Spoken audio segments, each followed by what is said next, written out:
of you. Everyone, please confirm, beta. Am I audible? Am I visible clearly to all of you? एक बार सभी लोग confirm कर देंगे chat box में audio video clear है. Everyone, please confirm in the chat box, beta. Am I audible? Am I visible clearly to all of you? Good evening, Surendra. Good evening, Maraj. Good evening, Asiya. Good evening, Gaurang. Good evening, everyone. Good evening to all of you. Audio video clear है. Very good. How are you all, beta? How are you all? कैसे हैं आप सभी लोग? So I hope you all are good and preparing well for your exam. सभी लोग as usual हमेशा की तरीके बढ़िया हैं, अच्छे हैं और अच्छे तरीके से अपने एग्ज़ाम की प्रिपरेशन कर रहे हैं. सो लास्ट क्लास में जो टॉपिक हम लोग डिस्कस कर रहे थे, we were discussing about the levelling. और लेवलिंग में हम लोगों ने प्लेन लेवलिंग और जियोडेटिक लेवलिंग के कंसेप्ट को कंप्लीट कर लिया. तो in the case of geodetic levelling, कल हम लोगों ने जो लास्ट क्लास में बात की, that we have discussed about the effect of the curvature, effect of the refraction, combined effect of curvature and refraction. इनकी वजह से आपका एरर क्या होगा हमारे स्टाफ रीडिंग में, लेवलिंग वर्क में, और उस एरर के लिए क्या करेक्शन हमें अप्लाई करना है. This point we have covered. Then we have discussed the concept of the reciprocal levelling. तो रेसिप्रोकल लेवलिंग किस कंडीशन में सुटेबल है, अप्लीकेबल है, फीचर्स क्या हैं रेसिप्रोकल लेवलिंग के, कि अगर हम कहीं पे रेसिप्रोकल लेवलिंग करते हैं, in that case the error due to the correction, error due to the refraction will be automatically removed. We need not to apply any correction in the case of reciprocal leveling for the curvature error and for the refraction error that we have discussed. Then we have discussed about the procedure of the reciprocal leveling. तो reciprocal levelling का जो procedure था हमारा, 2 step थे, और उस procedure को follow करके how we can find out the RL, क्योंकि लेवलिंग का मेन मकसद तो आरएल है ना. लेवलिंग का जो मेन ऑब्जेक्टिव है वो किसी पॉइंट का आरएल फाइंड आउट करना है. तो उसके लिए we have calculated the elevation difference between these 2 points, और उसकी पूरी कहानी हम लोगों ने समझी, और we have applied the concept and finally we got the RL with the help of the reciprocal leveling. Then we have discussed the concept of the distance of visible horizon from any particular height. What will be the distance of visible horizon that we have calculated based on the combined effect of the curvature and refraction correction. And we have discussed about the 2 cases when one observer was there at the height of h, and second we have also calculated the distance of visible horizon when there were 2 observers having the height h1 and h2. In that case we have also discussed the concept how we can calculate the distance of the visible horizon. तो भैया ये तो last class तक का discussion था. अब तो Sunday and Saturday भी फ्री नहीं हैं सर. मतलब संडे सैटरडे क्या एक्स्ट्रा क्लास चल रही है कोई? इस बैच में सैटरडे संडे में कोई एक्स्ट्रा क्लास चल रही है क्या? Is there any extra class? I think ये आपका वीकडे बैच है. अच्छा, मैथमेटिक्स चल रही, ठीक है, चलने दो, बढ़िया है. अब एग्ज़ाम के बाद ही आराम करेंगे.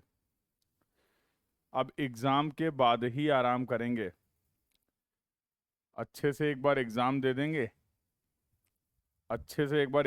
देंगे, और उसके बाद फिर रेस्ट कर लेंगे, कोई दिक्कत नहीं. तो अभी तो ये टाइम है, जैसा हम लोग अभी 1-2 दिन पहले डिस्कस भी कर रहे थे, अभी तो ये टाइम है जब आपको अपने ज़्यादा से ज़्यादा एफर्ट लगाने. तो अगर आपने एक चीज़ देखी हो, एक चीज़ ऑब्जर्व की हो, कि डेली हम लोग जब कभी भी क्लास में मिलते हैं, तो हम लोग पहले पिछली क्लास का एटलीस्ट, जैसे लास्ट में 2 क्लास भी अगर हुई हैं, तो लास्ट क्लास का डिस्कशन ज़रूर करते हैं. अब जैसे अगली क्लास में मिलेंगे तो इस क्लास का डिस्कशन करेंगे. You must have observe this pattern कि हम लोग हमेशा जब कभी भी कोई क्लास स्टार्ट करते हैं तो पिछली क्लास में जो डिस्कशन किया गया होता है उसको हम लोग समराइज करते हैं।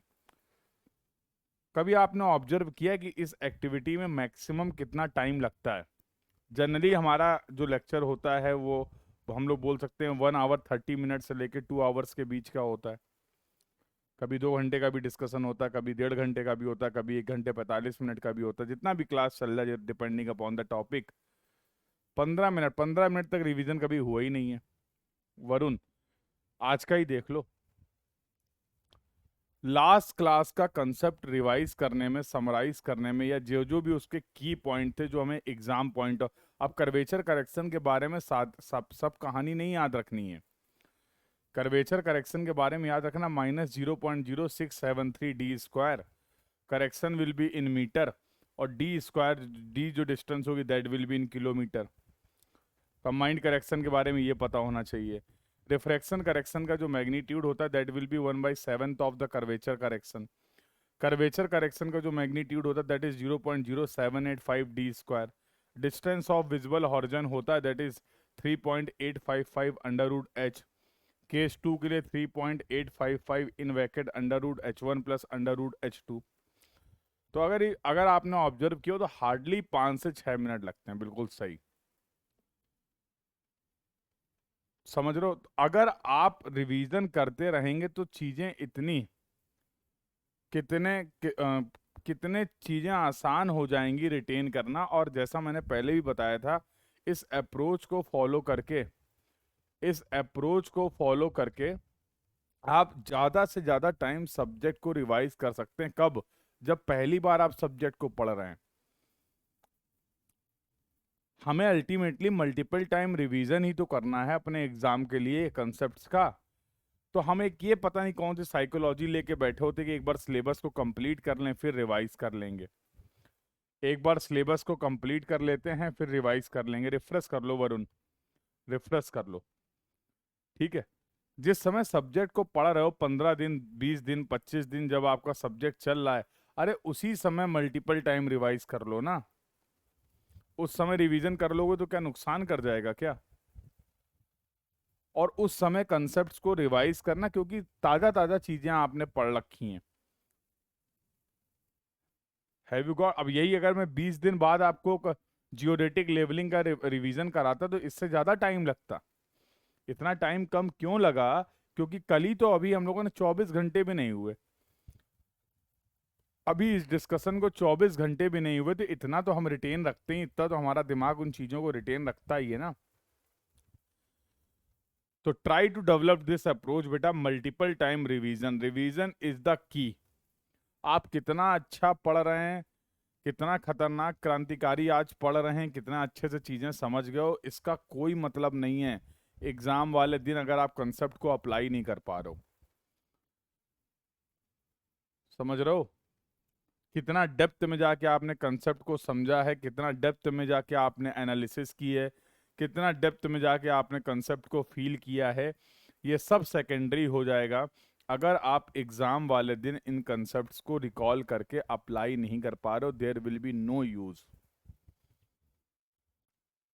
और वहां तक पहुंचना है जहां, जब आपका एग्जाम है, वहां तक अगर कंसेप्ट आपको रिटेन करने हैं तो सिर्फ और सिर्फ एक ही तरीका है, मल्टीपल टाइम रिवीजन। केवल रिवीजन नहीं बोल रहा हूं, समझो इस बात को भी। मैं नहीं बोल रहा हूं कि उसका सिर्फ एक तरीका है रिवीजन, उसको मैं क्लियरली बोल रहा हूं multiple time revision. You need to revise your subject multiple times. तो 4 बार, 5 बार, 6 बार, 7 बार, जितना भी आप कर पा रहे हैं उतनी बार। और इसमें कोई लिमिट नहीं है कि सर मैक्सिमम बताइए कितनी बार रिवाइज करना। जितनी बार भी तुम रिवाइज कर पा रहे हो, जितना तुम इफेक्टिवली मैनेज कर पा रहे हो, रिवीजन का कोई निगेटिव इम्पैक्ट नहीं है, कोई साइड इफेक्ट नहीं कि ज्यादा रिवीजन कर लिया तो दिक्कत हो जाएगी। तो रिवीजन इज द की। ऐसा कोई सवाल, ऐसा कोई कंसेप्ट नहीं होता है जनरली एग्जाम में, 1-2% की बात नहीं कर रहे हैं, 95% डिस्कशन की अगर बात करें, 65 में से 60 क्वेश्चन लिख के दे रहा हूं भाई, लिख लो, तुम भी लिख लो कहीं अगर मन हो। 65 में से 60 क्वेश्चन ऐसे आएंगे जिनका कंसेप्ट आपने कभी ना कभी पढ़ा होगा। और ये 5 क्वेश्चन मैंने अलग कर दिए कि 5 क्वेश्चन मान लीजिए बिल्कुल आउट ऑफ द बॉक्स आ जाते हैं, नहीं पढ़े थे आपने या सिलेबस नहीं कंप्लीट किया था, चलो उसको हटा दो। बट 60 क्वेश्चन ऐसे होंगे जिसका कंसेप्ट आपने क्लास में डिस्कस किया होगा, आपके नोटबुक में होगा, और इस चीज के लिए कभी ना कभी आपने अपनी प्रिपरेशन के दौरान टाइम दिया होगा। अगर आप उन 60 में से 60 क्वेश्चन को भी सही कर ले गए ना, तुम्हें लगता है तुम्हारी रैंक आने से कोई तुम्हें रोक सकता है? अब प्रॉब्लम क्या होती है कि हमें उन 60 में से केवल हम 20 ही सॉल्व कर पाते हैं, हम 25 ही सॉल्व कर पाते हैं, जिसकी वजह से उसी के हिसाब से आपके नंबर आ जाते हैं, उसी हिसाब से नंबर आ जाते हैं। और ये इफिशियंसी इतनी कम क्यों हो गई? क्योंकि हमने पढ़ा तो था, लेकिन एग्जाम वाले दिन उन चीजों को रिकॉल नहीं कर पा रहे हैं, और जब कंसेप्ट ही नहीं सही से याद आएगा, हाँ।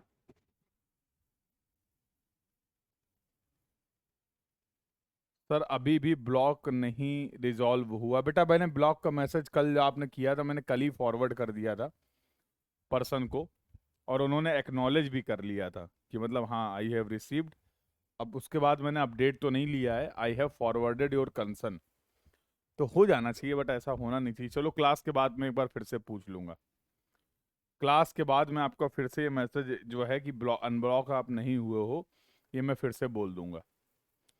तो वो कल ही आपका मैंने फॉरवर्ड कर दिया था टू द टेक्निक, जो तो कंसर्न पर्सन है उसके रिगार्डिंग टीम है, वहां आपकी बात पहुंच चुकी है। तो बेटा सभी लोग अच्छे से, अब ये टाइम बहुत क्रूशियल है, अब ये टाइम बहुत इंपॉर्टेंट है। जब आपने जो कुछ भी पढ़ रखा है उसमें आपको कमांड करनी, परफेक्शन का खेल है भाई, परफेक्शन का। कितने कंसेप्ट आपने कवर किए हैं, कितने परफेक्टली कवर किए हैं, इस बात के नंबर मिलेंगे। आधा अधूरा सब पढ़ लिया है तो कोई फायदा नहीं है, एग्जाम के लिए उसका कोई फायदा नहीं है। और अल्टीमेटली पढ़ तो हम एग्जाम के लिए ही रहे ना अभी, हाँ। ज्ञान और ये सब बातें तो बात की बात है, अल्टीमेटली मेरा अभी तो मेरा मेन ऑब्जेक्टिव और मेरा जो माइंडसेट है वो यही है ना कि हम एग्जाम में अच्छा परफॉर्म करें, जिस भी एग्जाम के लिए हम प्रिपेयर कर रहे हैं। चलिए भाई, तो लेवलिंग की बात करनी थी, थोड़ी सी जनरल बातचीत भी कर ली, जिसको अगर आप फॉलो करेंगे, बीच बीच में याद दिलाता रहता हूँ, हाँ, कि भूल मत जाना रिवीजन की इम्पोर्टेंस क्या है। आइए भाई, आज की क्लास में जो डिस्कशन करने वाले हैं, आज लेवलिंग को हम लोग एंड करेंगे। तो आज दो टॉपिक पढ़ेंगे, एक तो होगा हमारा ट्रिग्नोमेट्रिकल लेवलिंग का। First we will discuss the concept of the trigonometrical levelling, और ये टॉपिक भी बहुत इंपॉर्टेंट है, गेट को बहुत पसंद है, गेट को ये टॉपिक लेवलिंग में पसंद है। जैसे आपने देखा था इन्वर्टेड स्टाफ, तो अगर आपने क्वेश्चन प्रैक्टिस किए होंगे तो you must have got the idea कि कितने फ्रिक्वेंटली और सेम पैटर्न पे, सेम कंसेप्ट पे लगातार आपसे सवाल पूछे गए हैं गेट में, related to the inverted staff. Yes, similarly एक और टॉपिक आप पढ़ने जा रहे हैं जहां से गेट में अच्छे सवाल आते हैं और बहुत फ्रिक्वेंटली सवाल आते हैं, वो है ट्रिग्नोमेट्रिकल लेवलिंग। तो ट्रिग्नोमेट्रिकल लेवलिंग के कंसेप्ट को कवर करेंगे, और साथ साथ एक कंसेप्ट कवर करेंगे हम लोग कंटूर सर्वे का। तो कंटूर सर्वे से एज सच बहुत ज़्यादा, देखो न्यूमेरिकल तो नहीं बनते हैं जनरली, और इससे कुछ कभी कभार कुछ थ्योरेटिकल क्वेश्चन आ जाते हैं। जानकारी के लिए गेट में क्वेश्चन बहुत कम आते हैं यहाँ से, लेकिन ईएससी और एई और जेई में सवाल यहाँ से आते रहते हैं, इसलिए इस टॉपिक को भी हम लोग यहाँ पर कवर कर ले रहे हैं कि थोड़ा सा बेसिक आइडिया लग जाए कंटूर सर्वे का भी। तो बहुत ज़्यादा इम्पोर्टेंट नहीं है, सेंसिटिविटी पर गेट में कोई सवाल नहीं आया, बताया तो था, गेट पे कोई सवाल नहीं आया है, लेकिन ईएससी में उससे न्यूमेरिकल क्वेश्चन आए हैं, तो आ सकता है गेट में भी, क्योंकि टॉपिक तो है, अभी तक नहीं पूछा है तो पूछ लेगा, तो इसलिए डिस्कस कर लिया था कि आप लोग उसको सॉल्व कर पाए। That's why we have discuss the concept of the sensitivity, but yes GATE में अभी उसका कोई सवाल नहीं पूछा गया। ठीक है, चलिए, तो टेस्ट सीरीज में आपको सवाल मिल सकता है, क्योंकि टॉपिक देखो, अगर बाकी एग्जाम में आ रहा है तो कहीं आज नहीं तो कल अपने एग्जाम में भी आएगा ही ना, आज नहीं तो कल इस एग्जाम में भी आएगा ही ना, जब वो सिलेबस का पार्ट है तो आज नहीं तो कल उसको टच किया जाएगा। तो इसलिए ये ज़्यादा इंपॉर्टेंट टॉपिक हो जाते हैं कि जो बाकी एग्जाम में बहुत फ्रिक्वेंट आ रहे हैं, और अगर गेट में नहीं आ रहे तो आज नहीं तो कल आएंगे। और क्योंकि न्यूमेरिकल एस्पेक्ट्स है, एप्लीकेशन है, कंसेप्चुअल भी था, मैग्नीट्यूड की बात हो रही है, एज ए प्रॉपर्टी बात हो रही है, तो कंफ्यूज भी कर सकता है आपको, है कि नहीं। कोई पैरामीटर दे दिया, इसके बेसिस पे सेंसिटिविटी बढ़ेगी कि घटेगी। अब वो किस सेंस में पूछा जा रहा है आपसे, मैग्नीट्यूड के टर्म्स में पूछा जा रहा है या एज ए प्रॉपर्टी पूछा जा रहा है, तो थोड़ा सा कंफ्यूज भी आपको किया जा सकता है। इसलिए इसलिए सवाल बन सकता है। तो सवाल बन सकता है, इसलिए हम लोगों ने उसको डिस्कस किया। छोटा सा कंसेप्ट था, उसमें क्या स्किप करना है, एक बार समझ लो। ऐसा कुछ है नहीं उसमें, बहुत बड़ा कंसेप्ट नहीं है, ठीक है। चलिए, तो अब यहाँ पर एक बात करेंगे कंटूर सर्वे की। तो दो डिस्कशन यहाँ पर आज हम लोग करने वाले हैं। चलिए, let's start the discussion for the trigonometrical levelling. बहुत अच्छी अंग्रेजी में यहाँ पे लिखा हुआ है, बट हम लोग पहले एक बार आसान भाषा में समझने की कोशिश करते हैं। हम सभी जानते हैं, हम सभी ने बचपन में पढ़ा था। एक्चुअली ये कोई खास सर्वे अरवे है नहीं, देखो हम तुम्हें सही बताएं तो ट्रिग्नोमेट्री के बारे में तो we all are familiar with the trigonometry concepts. I hope जितने भी लोग इस क्लास में हैं उन्होंने अपने जीवन में कभी ना कभी बेसिक ट्रिग्नोमेट्री तो पढ़ी ही होगी। ट्रिग्नोमेट्री किसी के लिए नया शब्द तो नहीं होगा, all we are from math background, science background, तो ये सबको पता ही होगा। अगर ट्रिग्नोमेट्री को याद करने की कोशिश करते तो उसमें क्या होता था, किस ट्रायंगल के लिए आपने कुछ क्या करे थे, एंगल्स को मेजर किया था और कुछ डिस्टेंसेस को मेजर किया था, और इनके रिलेशन को ही तो ट्रिग्नोमेट्री बोला गया था। कुछ एंगुलर वैल्यूज थी हमारे पास और कुछ लीनियर वैल्यूज थी, कुछ डिस्टेंस थे, मेजरमेंट थे, और इसके बाद हम लोगों ने खेलना शुरू कर दिया था। तो हम लोग बोलते थे सर साइन थीटा जो होगा that will be equal to, इसको क्या बोल दें, एच एच इसको बोल, डी बोल दिया, इसको एच बोल देते हैं। तो साइन थीटा कितना हो जाएगा, V by H. Cos theta कितना हो जाएगा, तो D by H. Tan theta will be equal to क्या हो जाएगा, V by D, and so on. तो हम लोगों ने बेसिकली एंगल्स और डिस्टेंसेस को रिलेट किया था in the case of trigonometry. तो भैया ये तो हो गया ट्रिग्नोमेट्री। अब इसी में मैं बोल देता हूं कि अब मैं जानना चाह रहा हूं इस वर्ड का मतलब क्या होगा, ट्रिग्नोमेट्रिकल लेवलिंग या फिर trigonometrical surveying. Now what do you mean by the term trigonometrical levelling और द ट्रिग्नोमेट्रिकल सर्वेइंग। तो भैया सर्वेइंग का वो तरीका, लेवलिंग का मतलब होता है to find out the RL. Levelling का मेन ऑब्जेक्टिव था to find out the RL. Now we are going to find out the RL with the help of the concepts of the trigonometry. तो trigonometry के concepts की help से, trigonometry की concepts की help से अगर हम आरएल फाइंड आउट कर रहे हैं, आरएल डिफाइन कर रहे हैं या लेवलिंग कर रहे हैं, तो ऐसे सर्वेइंग को क्या हम ट्रिग्नोमेट्रिकल लेवलिंग बोल सकते हैं, जल्दी बोलिए।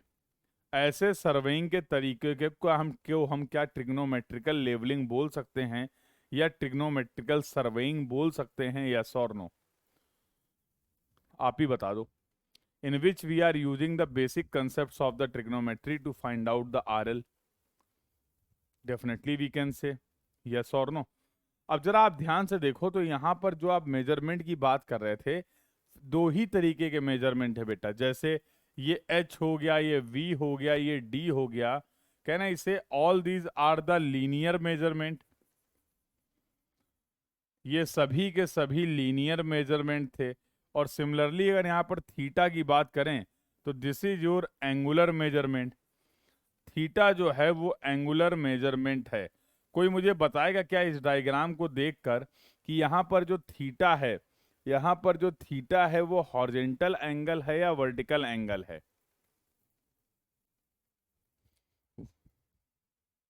बताइए। यहाँ पर इस डायग्राम में जो आप थीटा देख पा रहे हैं that is the horizontal angle और द वर्टिकल एंगल। तो थीटा तो आपने लिख दिया कि सर ये एंगुलर मेजरमेंट है, बट ये थीटा एंगुलर जो मेजरमेंट है ये हॉरिजॉन्टल एंगल है या वर्टिकल एंगल है, ये हॉरिजॉन्टल एंगल है या वर्टिकल एंगल है। चलो अब सभी लोग, किसी को कोई कंफ्यूजन नहीं है, चैट बॉक्स में रिस्पॉन्स भी मुझे दिख रहा है। तो सर हम बोल सकते हैं this is the vertical angle, ये हमारा वर्टिकल एंगल है। अरे मेरे भाई, लीनियर मेजरमेंट करना तो तुम्हें आता है ना, किन्हीं भी दो पॉइंट के बीच की डिस्टेंस को तो आप मेजर कर सकते हो। आप हॉरिजेंटल डिस्टेंस मेजर कर सकते हो, आप इंक्लाइंड डिस्टेंस मेजर कर सकते हो, that we have already discussed in the case of chain and tape surveying. Chain और टेप सर्वेइंग में ये बात हम लोग ऑलरेडी डिस्कस कर चुके हैं कि how we can perform the measurement of the distances. एक समस्या है एक समस्या है कि अभी हमें वर्टिकल डिस्टेंस मेजर करने के लिए कुछ खास डिस्कशन किया नहीं है अपने इस कोर्स में। As of now we have not discussed about the measurement of the vertical angle, क्योंकि कंपास सर्वेइंग में आपने बियरिंग मेजर किया और बियरिंग हॉरिजेंटल एंगल था। Bearing was the horizontal angle that we have measured, yes और no. Similarly traverse surveying में linear measurement और horizontal angle का एप्लीकेशन किया, वर्टिकल एंगल की कोई मेजरमेंट की बात नहीं हुई है। चलो कोई बात नहीं। अगर अभी के लिए मैं बोलूं कि वर्टिकल एंगल को मेजर करने के लिए भी हमारे पास कुछ वर्टिकल एंगल को मेजर करने के लिए हमारे पास कुछ इंस्ट्रूमेंट होते हैं, जिनमें से एक इंस्ट्रूमेंट का यहाँ पर हम लोग जिक्र कर देते हैं क्योंकि अब समय आ रहा है उसको समझने का। That is the theodolite. तो let's say we are having the one instrument. अभी इसके बारे में इसकी कंस्ट्रक्शन डिटेल क्या होती है, इससे एंगुलर मेजरमेंट कैसे करते हैं, कैसे ये इंस्ट्रूमेंट दिखता है, इसके टेम्परेरी एडजस्टमेंट क्या होते हैं, वो सब कुछ हम लोग समझेंगे, इसकी बेसिक टर्मिनोलॉजी भी समझेंगे। बट एज ऑफ नाउ अभी के लिए हमें बोल सकते हैं कि यस सर वी नो कि देयर आर सर्टेन इंस्ट्रूमेंट, कुछ ऐसे इंस्ट्रूमेंट भी अवेलेबल हैं हमारे पास जिनकी हेल्प से हम वर्टिकल एंगल को मेजर कर सकते हैं, और वो इंस्ट्रूमेंट हो गया मेरे पास थियोडोलाइट।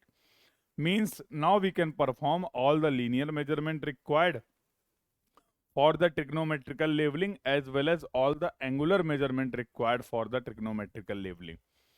ट्रिग्नोमेट्रिकल लेवलिंग के लिए जो लीनियर मेजरमेंट रिक्वायर्ड हैं और जो एंगुलर मेजरमेंट रिक्वायर्ड हैं, अब हमें उसकी पूरी जानकारी हो चुकी है, हम फील्ड में वो मेजरमेंट कर सकते हैं। Now we will apply the concept of the trigonometry to find out the RL of the point that is known as the trigonometrical levelling. तो सभी लोग एक बार बता देंगे ट्रिग्नोमेट्रिकल लेवलिंग का बेसिक क्या है, एक बार बता दोगे? क्लियर है सभी को? ट्रिग्नोमेट्रिकल लेवलिंग का बेसिक डिस्कशन सभी को क्लियर है अभी तक जो हम लोगों ने डिस्कस किया है? इसमें अगर किसी को कहीं कोई डाउट हो तो पूछ लो। देखो फिर वही बात है, सर इसके लिए भी हमें फॉर्मूले याद करने हैं क्या? No need to remember any formula. तो सर यहाँ पर एक इंस्ट्रक्शन है मेरे साइड से, जब कभी भी आपको ट्रिग्नोमेट्रिकल लेवलिंग का सवाल मिले, जब कभी भी आपको ट्रिग्नोमेट्रिकल लेवलिंग का सवाल मिले तो do not try to apply any formula. फॉर्मूले में बड़ा कंफ्यूजन है भाई, कभी प्लस कभी माइनस, कभी नोटेशन चेंज हो गए। तो हम क्या अप्रोच फॉलो करेंगे? We will follow the diagrammatic approach. तो ऐसा पहली बार थोड़ा कर रहे हैं हम लोगों ने, तो कई बार कंपास सर्वेइंग को भी हम लोगों ने डील किया था with the help of the diagrammatic approach. अभी इन्वर्टेड स्टाफ का जो कंसेप्ट था उसको भी हम लोगों ने डायग्राम की हेल्प से ही सॉल्व किया था। As such we have not discussed any formula. तो यहाँ पर भी ऐसा कोई फॉर्मूले की जरूरत नहीं है समझाने के लिए। अब देखो सवाल किसी भी टाइप के बन सकते हैं, कोई भी पैरामीटर पूछ सकता है। समझाने के लिए, टॉपिक को कवर करने के लिए मैं इस पूरे को यहाँ पर दो केस आपके साथ डिस्कस करूंगा। यहाँ पर दो केस मैं आपके साथ डिस्कस करूंगा ट्रिग्नोमेट्रिकल लेवलिंग के, और उन केस की हेल्प से हम लोग कुछ चीजें समझने की कोशिश करेंगे। केस वन है, केस वन बहुत सिंपल केस है। When instrument is placed only one position, when instrument is placed at one location only, at one location only। जब आपने अपने इंस्ट्रूमेंट को, कौन से इंस्ट्रूमेंट को? जिसकी हेल्प से आप वर्टिकल एंगल मेजर करेंगे, जिसकी हेल्प से आप वर्टिकल एंगल मेजर करेंगे,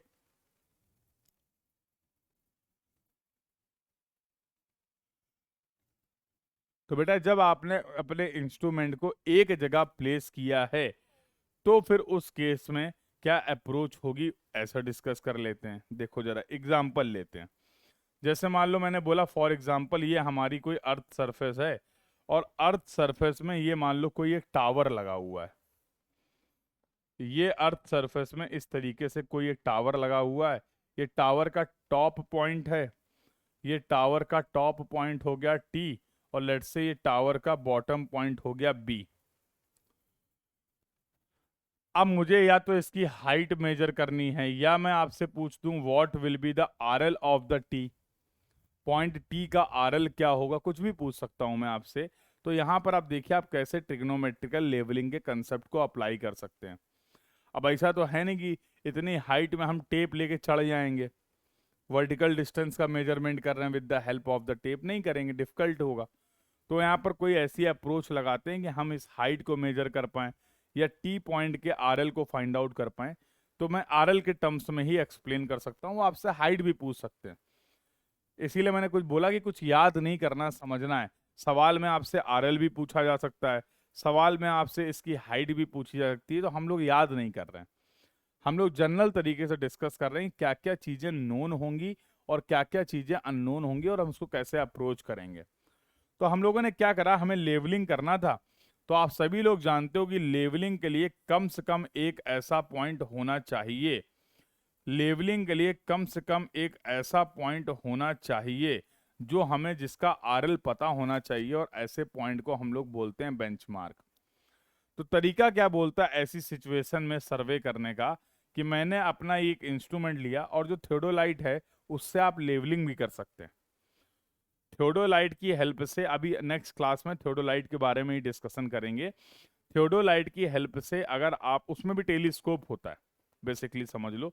तो टेलीस्कोप अगर परफेक्टली हॉरिजॉन्टल है तो we can also perform the levelling work with the help of the theodolite. और मान लो हमने इंस्ट्रूमेंट जो लिया है वो थियोडोलाइट है, तो क्या थियोडोलाइट की हेल्प से हम यहाँ पर एक बैक साइड रीडिंग ले सकते हैं? बोलो बेटा। जब मैंने बोला है कि थियोडोलाइट की हेल्प से आप लेवलिंग वर्क परफॉर्म कर सकते हैं, तो यू कैन से कि yes we can take this back side on the benchmark. ठीक है। और हमने क्या करा, इसी पोजीशन से, हमने इसी इंस्ट्रूमेंट की इसी पोजीशन से ये जो टॉप वाला पॉइंट था उसका वर्टिकल एंगल थीटा मेजर कर लिया। थियोडोलाइट की इस पोजीशन से जो हमारे टावर का टॉप पॉइंट था उसका एंगल थीटा मेजर कर लिया।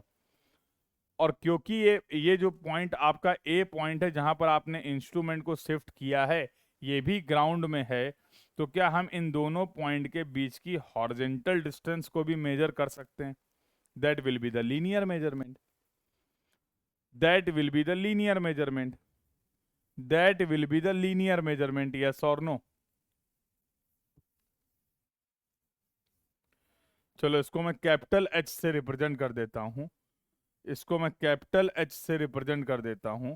और ये वाली जो डिस्टेंस आप देख पा रहे हैं इसको एनालिटिकली मैं रिप्रेजेंट कर देता हूं स्मॉल एच से। ठीक है, do not get confuse, capital H और स्मॉल एच में क्या डिफरेंस है। ये हमारी जो हाइट ऑफ द इंस्ट्रूमेंट है, इंस्ट्रूमेंट की जो एक्सिस है, इसके ऊपर की डिस्टेंस को मैंने इस डायग्राम में स्मॉल एच से रिप्रेजेंट कर दिया। आराम से डायग्राम को देखो और मुझे देखकर बताओ इस पूरी कंडीशन में कौन कौन से पैरामीटर हैं, कौन कौन से ऐसे टर्म हैं जिनको आप नोन पैरामीटर बोल सकते हैं, जिनको आप नोन पैरामीटर बोल सकते हैं। तो भैया जो जो मेजरमेंट हमने फील्ड में किए हैं, तो बेंचमार्क का आरएल हमें पता होगा, देखो बेंचमार्क का आरएल हमें पता होगा, ये बैक साइड रीडिंग हमने खुद मेजर करी है, ये हॉरिजॉन्टल डिस्टेंस डी हमने मेजर किया है, ये वर्टिकल एंगल थीटा हमने मेजर किया है, ये वर्टिकल एंगल थीटा हमने मेजर किया है हमें। और अगर मैं यहां पर आपसे पूछूं इस पूरी सिचुएशन में व्हाट आर द अननोन्स, यहां पर अननोन्स क्या हैं, तो अननोन तो सबसे पहले हमें क्या फाइंड आउट करना है, RL of capital point T, यही अननोन है। कैपिटल एच और स्मॉल एच भी अननोन है, बट ऑब्वियसली अगर कैपिटल एच और स्मॉल एच पता है तो टी तो निकाल ही लेंगे। तो भैया अगर मैं तुमसे यहां पर लिखूं कि इस बात को थोड़ा सा आगे ले चलिए, तो क्या मैं लिख सकता हूं कि इस केस में RL of point capital T को मैं लिख सकता हूं RL of the benchmark, RL of the benchmark, benchmark का आरएल। इसमें हम लोग क्या ऐड कर देते हैं, इसमें हम लोग ऐड कर देते हैं बैक साइड रीडिंग, इसमें हम लोग ऐड कर देते हैं बैक साइड रीडिंग, और इसमें ऐड कर देते हैं हम लोग स्मॉल एच। लो, अब तुम्हारा बहुत मन है कि नहीं नहीं सर हमें कैपिटल एच भी जानना है, तो कैपिटल एच जो होगा वो small H plus back side होगा, कैपिटल एच जो होगा वो small H plus back side होगा। तो any value they can ask, that's why I am saying कि no need to remember anything, just go with the basic concept. इसीलिए हम लोग बेसिक कंसेप्ट को फॉलो कर लेते हैं। क्लियर है भाई यहाँ तक की बात? तो अब मेरा मेन कंसर्न था are L of T point निकालना। और अगर आप जियोडेटिक लेवलिंग की बात कर रहे हैं, अगर आप जियोडेटिक लेवलिंग की बात कर रहे हैं, तो फिर हमें यहाँ पर करेक्शंस भी अप्लाई करने पड़ेंगे। कर्वेचर का करेक्शन, रिफ्रैक्शन का करेक्शन, या फिर कंबाइंड करेक्शन, जैसा सवाल में बोला जाए। सवाल में बोला गया है कि केवल कर्वेचर करेक्शन कंसीडर करो, सवाल में बोला गया है केवल रिफ्रैक्शन का इफेक्ट कंसीडर करो, सवाल में बोल दिया गया है कर्वेचर और रिफ्रैक्शन दोनों के इफेक्ट को कंसीडर करो। तो इसलिए मैंने जनरल लिख दिया कि we can also apply the correction. Can I say this is going to be the R L of the point capital T. यही तो मकसद था तुम्हारा, यही तो मकसद था कि मेन चीज जो आप फाइंड आउट करना चाह रहे थे वो are L of the capital T find out करना चाह रहे थे। जल्दी बोलो हाँ या ना। तो जरा ध्यान से देखें तो इसमें आर एल ऑफ बेंचमार्क पता है, बैक साइड पता है, केवल एक ऐसी चीज है जो हमें परेशान कर रही है और वो है स्मॉल एच। इस डायग्राम में वापस आ जाओ। क्या हम ट्रिग्नोमेट्री के कंसेप्ट को लगा के, चलो तुम्हारी सहूलियत के लिए इसको मैं ओ बोल देता हूं और इसको मैं क्या बोल दूं, जो मन बोलो, एस बोल देता हूं इस पॉइंट को, ठीक है। तो अगर मैं ट्रायंगल ओटीएस की बात करूं, अगर मैं ट्रायंगल ओटीएस की बात करूं, तो क्या मैं लिख सकता हूं टेन थीटा जो होगा that will be equal to nothing but H by D, और यहां से जो एच आ जाएगा that will be equal to nothing but D tan theta. H will be equal to nothing but D tan theta. देखो जरा यहां पर मुझे डी और थीटा ये दोनों ही नोन हैं, यहां पर डी और थीटा दोनों ही नोन हैं। तो अगर डी और थीटा पता है तो हमें स्मॉल एच पता चल जाएगा, स्मॉल एच की वैल्यू पुट करके हमें आर एल ऑफ टी मिल जाएगा। अगर हमें स्मॉल एच पता है तो कैपिटल एच भी पता चल जाएगा, हाइट ऑफ द टावर क्या है ये भी पता चल जाएगा। सर ये जितनी भी एनालिसिस आपने करी है इसमें कुछ याद रखना, कुछ नहीं याद रखना है। इंपॉर्टेंट बात बस एक चीज आपको समझनी है कि ये ऐसा केस है जहां पर हम अपने ऑब्जेक्ट और इंस्ट्रूमेंट के बीच की हॉरिजॉन्टल डिस्टेंस को मेजर कर सकते हैं। जहां पर हम अपने ऑब्जेक्ट और इंस्ट्रूमेंट के बीच की हॉरिजॉन्टल डिस्टेंस को अगर हम मेजर कर पा रहे हैं, तो एक अननोन के लिए हमें केवल एक इक्वेशन या एक वर्टिकल एंगल रिक्वायर्ड था। इस केस पे जब आपका सवाल आता है जनरली गेट एग्जाम में, तो वो आता है एक नंबर का। इसमें करना ही क्या है, बोलो भाई, इसमें करना ही क्या है? तो इस बात को मेरे याद रखिएगा कि अगर आपने डायग्राम सही बना लिया, अगर आपने डायग्राम जो डेटा दिया गया है, जो इंफॉर्मेशन दी गई है, उस डेटा या इंफॉर्मेशन के बेसिस पे करेक्ट डायग्राम बना लिया, तो कोई दिक्कत तुम्हें होने वाली है नहीं। तो no need to remember anything. अगर वो आर एल पूछेगा तो आर एल बताएंगे, अगर वो स्मॉल एच पूछेगा तो स्मॉल एच बताएंगे, अगर वो कैपिटल एच पूछेगा तो कैपिटल एच बताएंगे। अरे जो पूछेगा वो बताएंगे, बट कुछ याद करके नहीं बताएंगे। बताओ समझ में आ गई ये बात? मान लिया जाए केस वन क्लियर है, मान लिया जाए कि केस वन क्लियर है, बताइए, मान लिया जाए कि केस वन क्लियर है। नहीं, जब तुम बोलोगे कि हाँ सर मान लिया है तभी हम मानेंगे, अपने आप नहीं मानेंगे, चिंता मत करो। अपने आप नहीं मानेंगे, जब तुम कंफर्म कर दोगे कि the discussion till now is clear to everyone, then I will consider.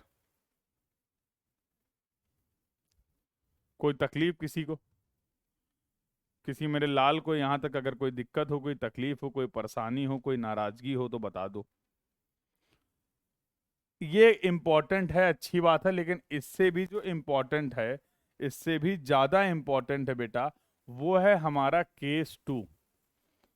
ये ज़्यादा इम्पोर्टेंट, और यहाँ से जनरली गेट सवाल फ्रिक्वेंटली पूछता है, और जब यहाँ से सवाल पूछता है तो वो 2 नंबर का पूछता है।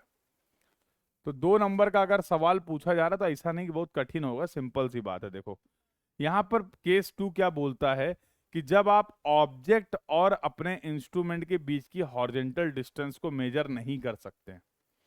तो केस 2 को मैं एक्सप्लेन कर देता हूं। When capital D can not be measured, जब कैपिटल डी जो है उसको हम फील्ड पे मेजर नहीं कर पा रहे हैं, तो ऐसा 2 सिचुएशन में हो सकता है। ऐसा 2 सिचुएशन में हो सकता है। फॉर एग्जाम्पल, हमारी ग्राउंड की प्रोफाइल जो है वो समथिंग लाइक दिस है। तो मान लो ये पॉइंट ए है जहां पर आप इंस्ट्रूमेंट रखेंगे, और ये पॉइंट है बी। फॉर एग्जाम्पल, यहाँ पर एक टावर लगा हुआ है, और ये टावर का टॉप पॉइंट है, ये टावर का बॉटम पॉइंट है। तो अब अगर हम ये डी डिस्टेंस रिप्रेजेंट करें, तो in this situation we can not measure this distance D. कैसे मेजर करें? तो डी डिस्टेंस मेजर कर पाना पॉसिबल नहीं है। सेम ऐसा भी हो सकता है कि the situation is something like this. अब आपका टावर जो लगा हुआ है, अब आपका टावर जो लगा हुआ है वो बॉटम पॉइंट पे लगा हुआ है, और इंस्ट्रूमेंट को आपने ए पॉइंट ये हो गया, बी पॉइंट ए हो गया, यहाँ पर कहीं आपने इंस्ट्रूमेंट को रखा है, और this is going to be the horizontal distance. इन दोनों के बीच की जो हॉरिजॉन्टल डिस्टेंस है D, here also we can not measure the D distance. तो कुल मिला के एंगल ऑफ एलिवेशन भी हो सकता है। यहाँ ए पॉइंट लोअर एलिवेशन पे है, बी पॉइंट हायर एलिवेशन पे है, या एंगल ऑफ डिप्रेशन भी हो सकता है। यहाँ पर ए पॉइंट हायर एलिवेशन पे है और बी पॉइंट लोअर एलिवेशन पे है। तो ये केस आपने बोल दिया एंगल ऑफ एलिवेशन का, और ये केस, ऐसी सिचुएशन को आपने बोल दिया एंगल ऑफ डिप्रेशन का। अरे भैया, अगर यहाँ पर ए से बी का एंगल लेना है तो यही एंगल तो लेंगे। ये लो, this angle theta we will measure like this. और यहाँ से अगर ए और बी का टॉप का एंगल लेना है तो this angle we are going to consider. तो एलिवेशन एंड डिप्रेशन क्लियर है। तो फिर वही बात है, बात आप कर रहे हैं ट्रिग्नोमेट्रिकल लेवलिंग की, बात आप कर रहे हैं ट्रिग्नोमेट्रिकल लेवलिंग की। तो फॉर एग्जांपल वही कंडीशन लेके चलते हैं जो हम लोगों ने ये लिया था। हमें इस टी पॉइंट का आरएल फाइंड आउट करना पड़ सकता है। हमें इस टी पॉइंट का आरएल फाइंड आउट करना है किसी भी केस में, एंगल ऑफ एलिवेशन पे, एंगल ऑफ डिप्रेशन पे। बताओ कौन सा तुम्हें समझा दें? एक केस हम समझा दे रहे, दूसरा ऑटोमेटिकली वैसा ही होगा। एंगल ऑफ एलिवेशन का डिस्कशन कर लें एग्जांपल में, एक्सप्लेनेशन में, या एंगल ऑफ डिप्रेशन का? जो डिफिकल्ट लग रहा हो वो बता देना, जो केस तुम्हें डिफिकल्ट लग रहा हो वो बता देना, वो एक्सप्लेन कर देंगे। आसान वाला तुम कर लेना। अरे दोनों एक ही जैसे केस हैं, दोनों एक ही जैसे केस हैं। तुम्हें जिसमें, चलो डिप्रेशन की बहुत डिमांड आ रही, अभी तक हम लोगों ने डिप्रेशन का डिस्कशन किया भी नहीं है। चलिए ठीक है भाई, बहुत बढ़िया। तो तुम्हारी खुशी के लिए अब ऐसी सिचुएशन में हम क्या करते हैं, तो हमने मान लो ये ले लिया एक डिप्रेशन वाला केस, ये पॉइंट ए हो गया और ये पॉइंट बी हो गया। अगेन सर, क्या यहाँ पर फॉर्मूले याद करने की जरूरत है? बिल्कुल नहीं सर। ऐसा सवाल जब आएगा तो कौन सी अप्रोच फॉलो करेंगे? डायग्रामेट्रिक अप्रोच फॉलो करेंगे। Based on the given data, based on the given information, हम बस डायग्राम बनाने की कोशिश करेंगे। डायग्राम सही बन जाएगा, सब कुछ निकाल लेंगे। एग्जाम्पल के लिए केस में आपसे डिस्कस कर रहा हूं कि ये मान लो तुम्हारा एक टावर था, ये मान लो कोई टावर या ऑब्जेक्ट है जिसका पॉइंट टी हो गया और ये बी हो गया। बहुत बढ़िया, हो गया भाई? बोलो बोलो। अब क्या है कि क्योंकि अभी अभी आपने बोला है कि सर इनके बीच की हॉरिजॉन्टल डिस्टेंस को यहाँ पे मेजर कर पाना पॉसिबल नहीं है, इनके बीच के हॉरिजॉन्टल डिस्टेंस को मेजर कर पाना पॉसिबल नहीं है, तो हम लोग एक काम करते हैं। देखो सर्वे कर रहे हो तो सर्वे में आपको पता है कि एक पॉइंट तो ऐसा होगा ही होगा जिसको हम लोग बोलेंगे बेंचमार्क, जिसकी पोजीशन हमें पता होगी। बिना बेंचमार्क के तो लेवलिंग कर नहीं सकते हैं। आओ देखो, हमने क्या करा, हमने अपने इंस्ट्रूमेंट को प्लेस किया at the station A something like this. तो we have place the instrument at A something like this. जरा ध्यान से देखना। और सबसे पहला रीडिंग जो ले लिया वो बेंचमार्क में रीडिंग ले लिया। इस रीडिंग को मैंने बोल दिया बैक साइड। अब जरा ध्यान से देखना, ऐसे केस में जब हम डिस्टेंस को मेजर नहीं कर सकते हैं, देखो एक अननोन है तो एक इक्वेशन चाहिए, दो अननोन है तो दो इक्वेशन चाहिए, कॉमन सेंस बोलता है। With the help of the one equation we can find out the one unknown, and with the help of the two equations we can find out the two unknown. चलिए और देखते हैं। D हम major कर नहीं पा रहे थे, क्या हम यहां से एंगल ऑफ डिप्रेशन को मेजर कर सकते हैं? क्या हम इस टी पॉइंट के एंगल ऑफ डिप्रेशन को, जो कि वर्टिकल एंगल है, ये मेजर कर सकते हैं? नहीं, देख लो आराम से। Can we measure this distance, yes और सॉरी दिस एंगल थीटा? चलो, तो अब मैंने क्या करा, इस मान लो इसकी जो हाइट है, इस डिस्टेंस को मैंने बोल दिया कैपिटल एच। कोई भी देखो भाई, मैं रैंडम ले रहा हूँ, रैंडम ले रहा हूँ, कुछ भी याद नहीं करके आया हूँ। जो नोटेशन से मुझे समझ में आते जा रहे हैं मैं लिखता जा रहा हूँ।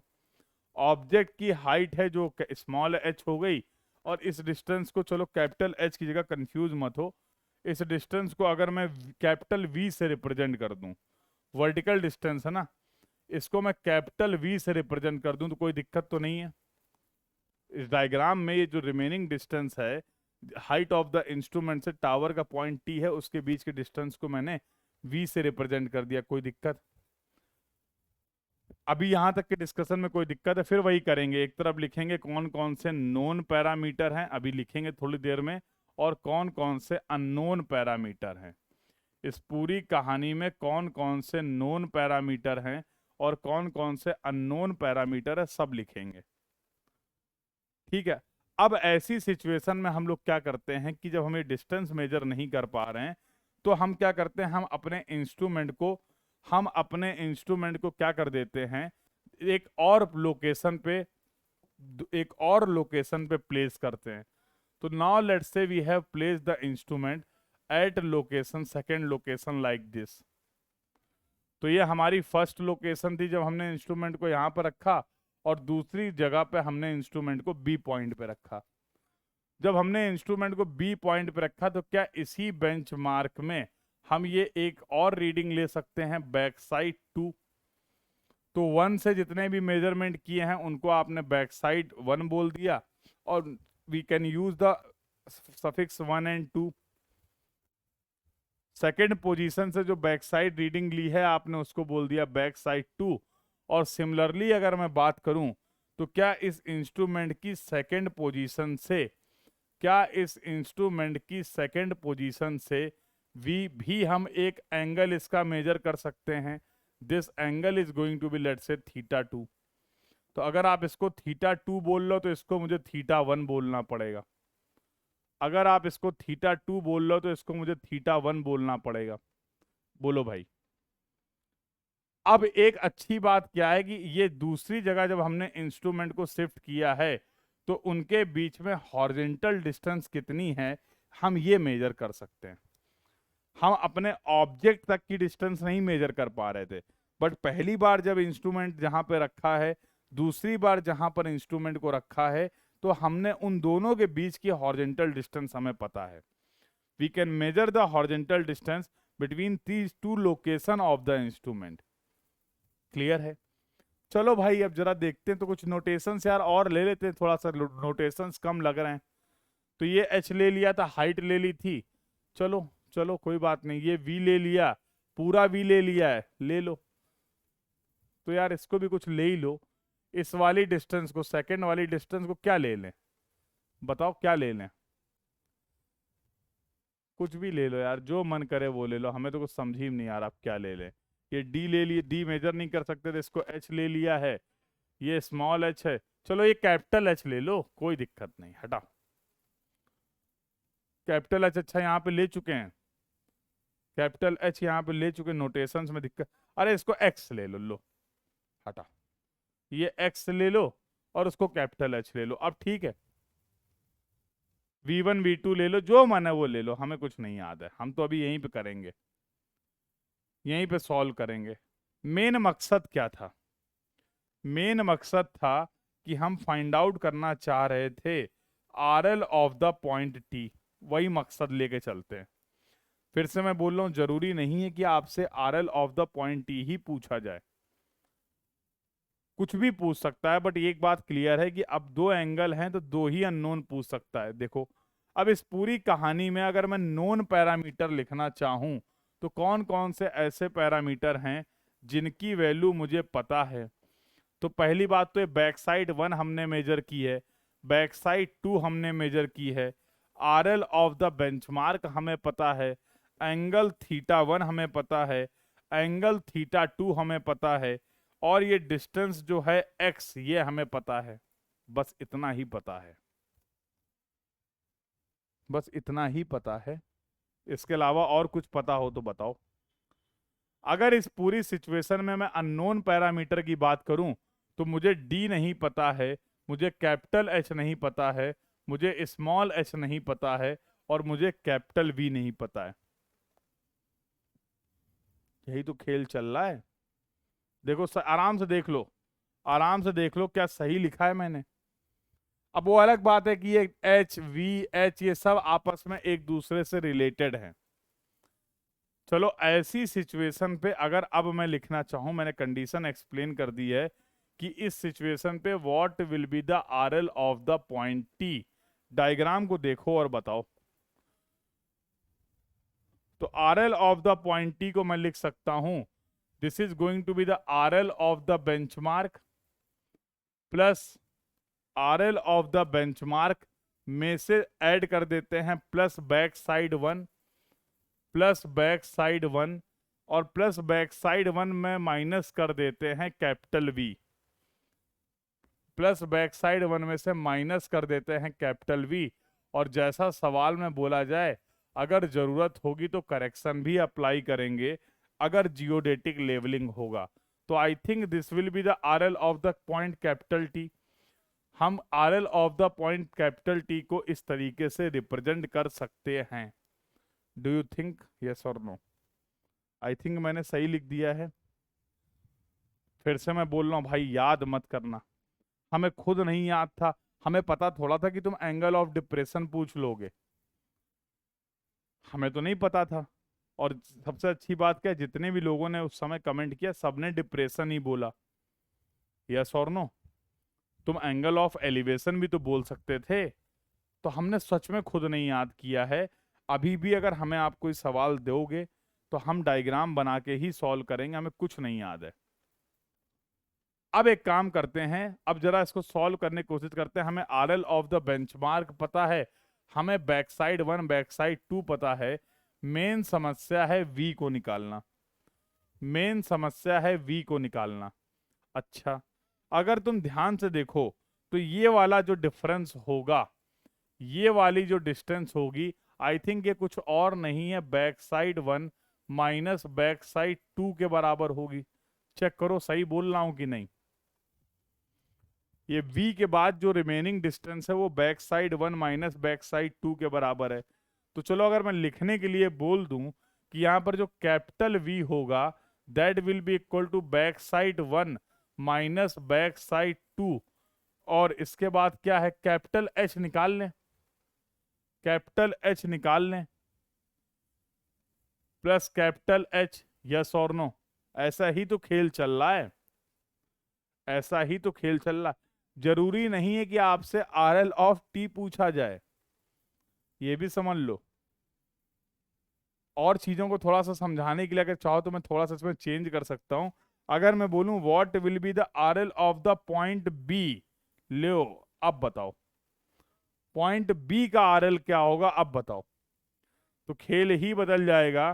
तो अब आप बोलोगे RL of the benchmark plus back side 1 minus minus V minus H.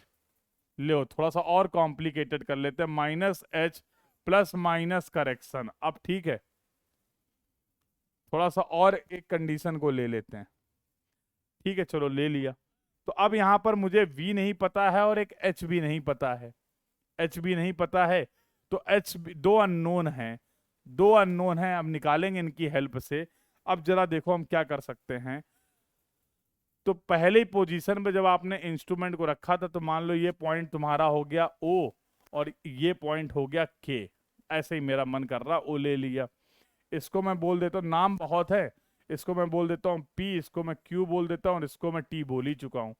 तो अब मैं एक ट्रायंगल लेके चल रहा हूँ ओ पी, पहले छोटा वाला ले लेते हैं, ट्रायंगल ले लेते हैं के Q T. From triangle, from triangle के क्यू टी, देखो जरा, अरे इस वाले ट्रायंगल की बात कर रहा हूं, इस वाले ट्रायंगल की बात कर रहा हूं। तो क्या मैं यहां से लिख सकता हूं टेन थीटा टू जो होगा that will be equal to, that will be equal to capital H, that will be equal to capital H divide by this distance, that will be equal to capital H divide by this distance. अब इस distance को भी हमें नामकरण करना पड़ेगा। R L of B कीजिए sir, R L of B कर दिया भाई, आर एल ऑफ बी कर दिया, find R L of B. यहां पे बी लिखना है। अरे इतने तो तुम समझदार हो ही हो यार। लो ये लो, आर एल ऑफ बी कर दिया, ठीक है। अब इस डिस्टेंस को मुझे अज्यूम करना पड़ेगा, मुझे तो नहीं पता है क्या डिस्टेंस है। चलो मैं इस डिस्टेंस को अज्यूम कर लेता हूं वाई। तो क्या मैं लिख सकता हूं this will be equal to capital H upon capital Y, equation number 1। अब समस्या ये है कि थीटा टू तो हमें पता है लेकिन कैपिटल एच भी नहीं पता और कैपिटल वाई भी नहीं पता है, तो इससे कुछ खास काम चलेगा नहीं। कोई बात नहीं, एक अरे अरे अरे जादू हो गया।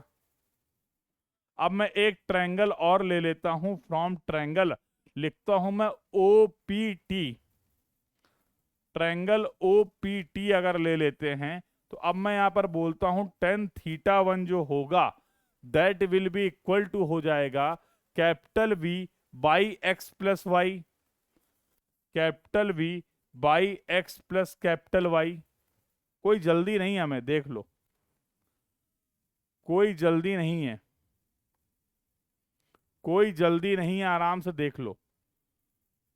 अब यार एक काम हम ये कर सकते हैं, अब इसमें देखें अगर थीटा वन पता है, वी नहीं पता है, एक्स नहीं पता है, एक्स पता है, वाई नहीं पता है, तो यहां से अगर हम चाहें तो कोई एक वैल्यू निकाल के उसमें पुट कर लें। अरे हम अब सॉल्व तो कर ही लेंगे, लेकिन इन दोनों इक्वेशन में देखो अननोन कितने हैं, इन दोनों इक्वेशन में कितने अननोन हैं।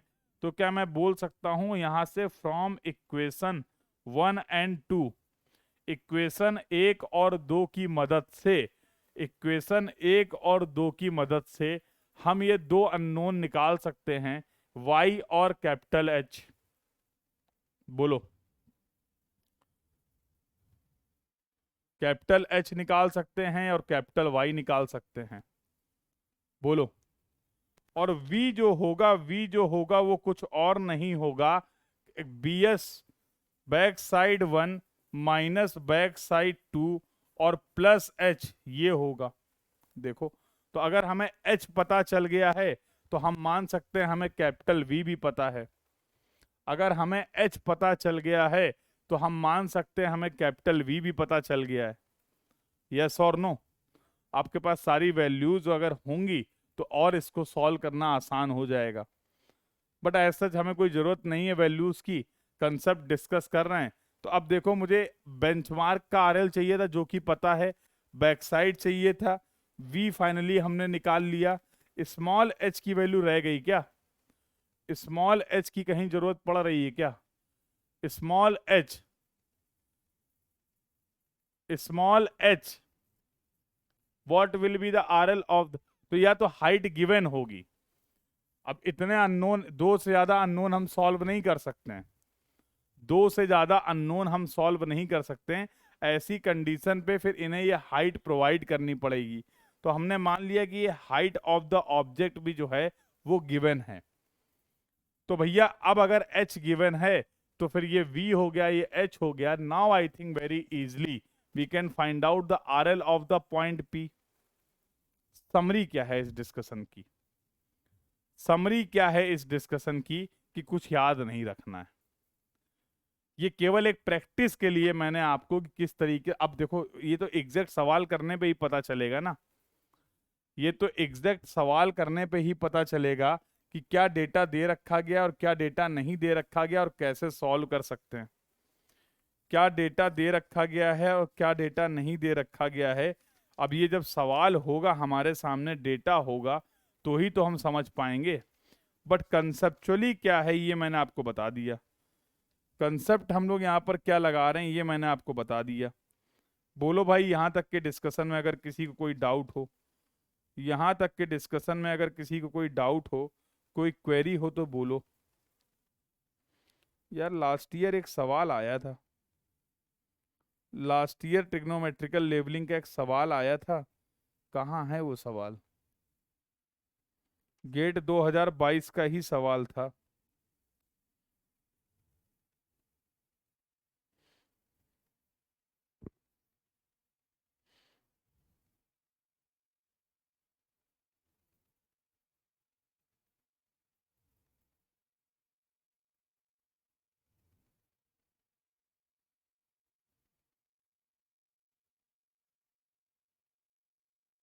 लो ये एक सवाल है, एक सवाल करते हैं तो पता चलेगा। ये आपके सर्वेइंग की जो पीवाईक्यू है, इसमें क्वेश्चन नंबर 20 है। एक सवाल है, जरा ये सॉल्व करो। ये क्वेश्चन नंबर 20 है और पेज नंबर 14.16 में, पेज नंबर 14.16 में एक सवाल आया है, एनएटी है। अभी कब आया है, आई थिंक इसमें गेट 2016 लिखा है, बट चलो सॉल्व करते हैं। सवाल में ऐसा बोला गया है, सवाल में ऐसा बोला गया है, एक डायग्राम दे दिया गया। अब लो डायग्राम भी दे दिया बेचारे ने, अब क्या ही करे वो। सवाल में ये पॉइंट टी है और दो इंस्ट्रूमेंट की पोजीशन है, एक पी है और एक क्यू है। तो पहले आपने इंस्ट्रूमेंट को पी पे रखा है, फिर आपने इंस्ट्रूमेंट को क्यू पे रखा है, और एक कोई पॉइंट है, बेंचमार्क है, और बेंचमार्क पे जो स्टाफ रीडिंग ली गई हैं, बेंचमार्क पे जो स्टाफ रीडिंग ली गई हैं, तो जब आपने इंस्ट्रूमेंट को पी पे रखा है, जब आपने इंस्ट्रूमेंट को पी पे रखा है तो ये रीडिंग आ रही 0.555। और जब आपने इंस्ट्रूमेंट को क्यू पे रखा है, जब आपने इंस्ट्रूमेंट को क्यू पे रखा है तो ये रीडिंग आ रही है 2.555। ऐसा इस सवाल में बोला गया है। बेंचमार्क का जो आरएल है वो दिया गया है 450 मीटर, और पी और क्यू के बीच की जो डिस्टेंस है वो दी गई है 60 मीटर इन द क्वेश्चन। यही दिया गया है। सवाल में पूछा गया है what will be the RL of the top point T. T point का आरएल कितना होगा। आई थिंक ये 2 नंबर का सवाल है। सवाल मैं बोल भी देता हूं, द वर्टिकल, अच्छा वर्टिकल एंगल भी बताए गए हैं। तो ये वर्टिकल एंगल जो मेरे पास अवेलेबल हैं, एक बार क्रॉस चेक भी कर लेना ये एंगल मैं सही बता रहा हूं कि नहीं। सवाल अगर मिल गया हो तो एक बार क्रॉस चेक कर लेना। सवाल अगर सही है तो एक बार मिल गया हो तो ये डेटा क्रॉस चेक करके मुझे बता देना कि ये एंगल्स क्या दिए गए हैं। इसमें एंगल्स आई थिंक एक 0.5 डिग्री है, ऐसा कोई एंगल है क्या।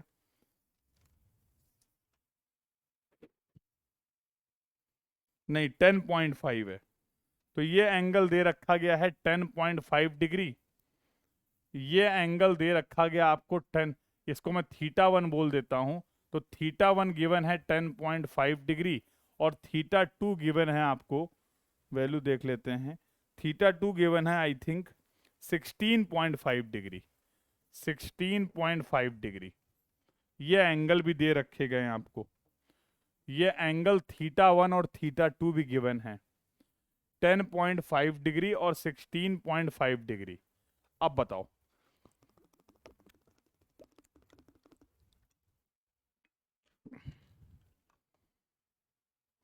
तो what will be the, what will be the RL of the point T. What will be the RL of the point T, ये सवाल है 2 नंबर का। अब अगर हाइट गिवन होती तो इस पॉइंट का भी आरएल हमसे पूछ सकता है, कुछ भी पूछ सकता है भाई। अब एक रेफरेंस के लिए मैंने आपको एक सवाल लगा दिया, बता दिया, इसको सॉल्व करके आंसर बताओ। नहीं हो पाएगा। जियोडेटिक लेवलिंग की बात नहीं करी गई है, तो हम कर्वेचर और रिफ्रैक्शन इसके लिए कोई करेक्शन अप्लाई नहीं करेंगे। सवाल में अगर बोल दिया जाता तो फिर हम कर सकते थे।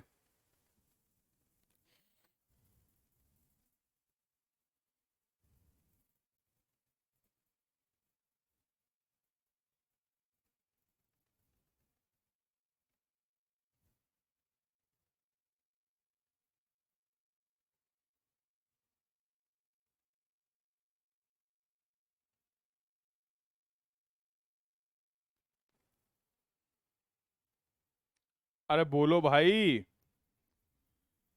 सॉल्व कर लोगे कि करें? सॉल्व कर लोगे या करा जाए?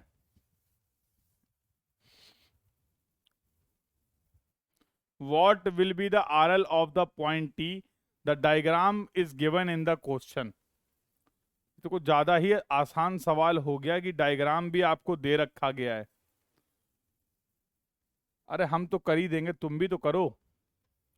हम तो कर ही देंगे, लो देखो। हम ही कर दें? लो भाई, सुरेंद्र जी कह रहे हैं आप कर दीजिए, लो देखो।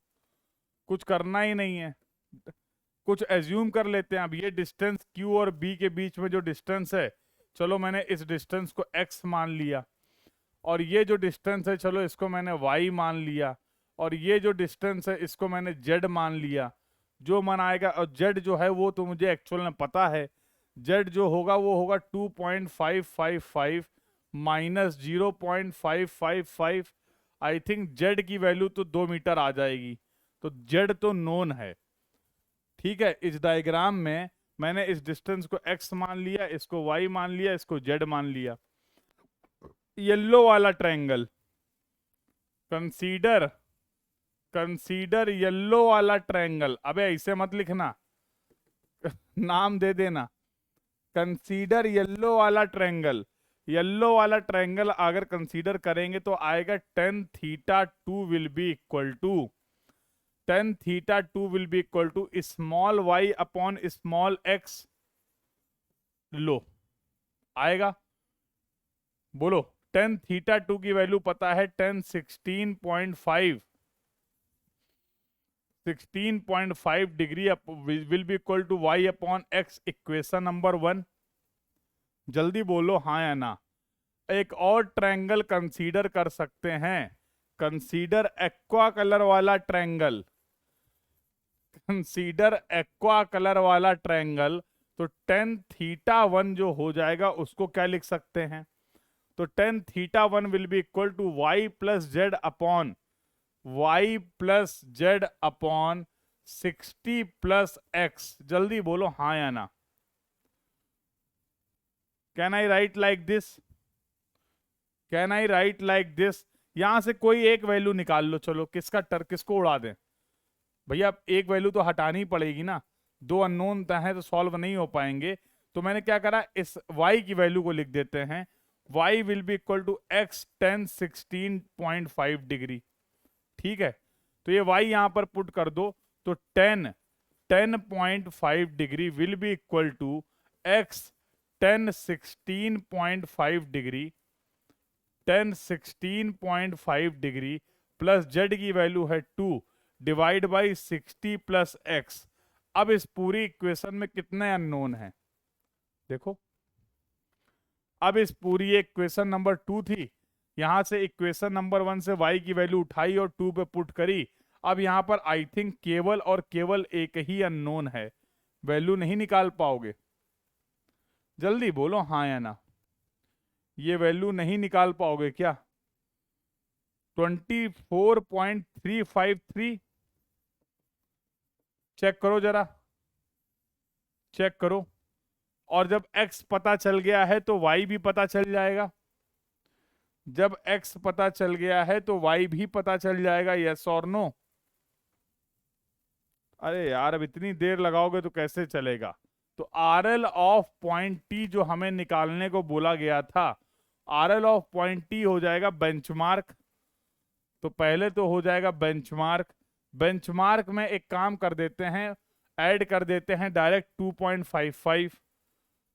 2.55 ऐड कर देते हैं, और इसमें अगर हम ऐड कर दें स्मॉल वाई, इसमें अगर ऐड कर दें स्मॉल वाई, तो आर एल ऑफ टी पता चल जाएगा। आंसर बताओ, सारी वैल्यूज पुट करके सॉल्व करके आंसर बताओ, सारी वैल्यूज पुट करके सॉल्व करके आंसर बताओ। What will be the value of R L of point T?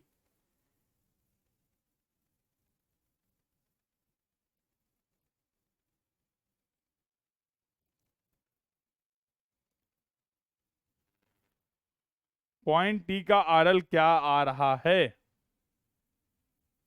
Everyone tell me the answer in the chat box. अब कैलकुलेशन तो करने पड़ेंगे भाई, उसका कोई शॉर्टकट नहीं है। 476.8213, 476, 476.91, चेक करो, अप्रोक्सीमेटली ये वैल्यू आ रही है, 476.9 ये वैल्यू आ रही। आंसर, एप्लीकेशन समझ में आया?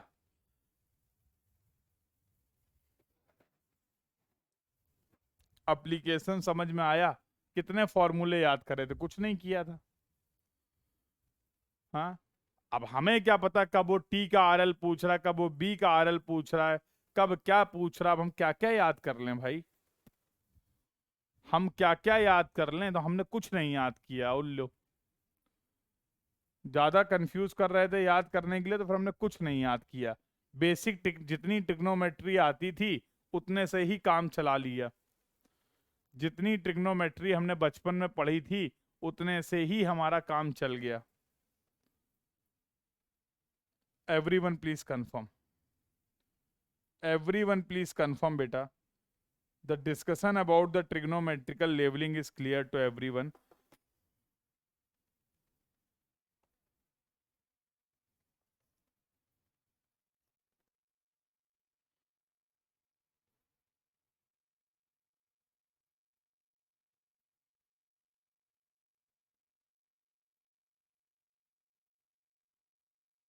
बताओ भाई, किसी को कोई समस्या, किसी को कोई डाउट, किसी को कोई क्वेरी?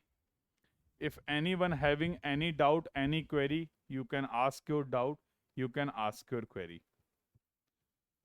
चलें फिर अगला डिस्कशन कर लिया जाए, अगला डिस्कशन कर लिया जाए कंटूरिंग के बारे में। अगला डिस्कशन कर लिया जाए कंटूरिंग के बारे में। ये एक मैप है, अब इसमें कुछ लिखना नहीं, केवल सुनना है। अब ये जो आप पढ़ रहे हैं चैप्टर, इसमें अभी ऐसा कुछ नोट नहीं करना है, जब नोट करना होगा तो बता दूंगा, बट ध्यान से सुनिए। कंटूरिंग का काम होता है कंटूर मैप बनाना। कंटूर सर्वे का मेन ऑब्जेक्टिव होता है कंटूर मैप बनाना। अब ये कंटूर मैप होते क्या हैं, तो मैंने एक ये आपको एग्जांपल दिया है। ये जो आप देख पा रहे हैं ये कंटूर मैप है।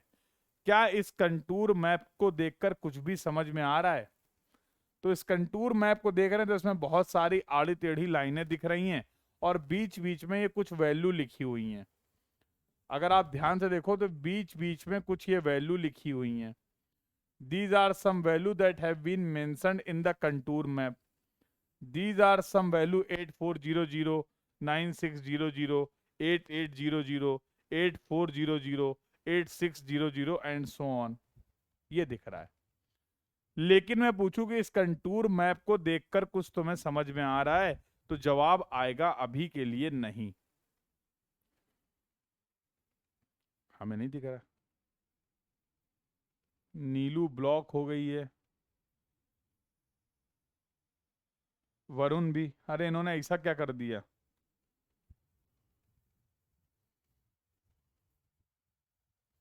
एक मिनट रुको यार।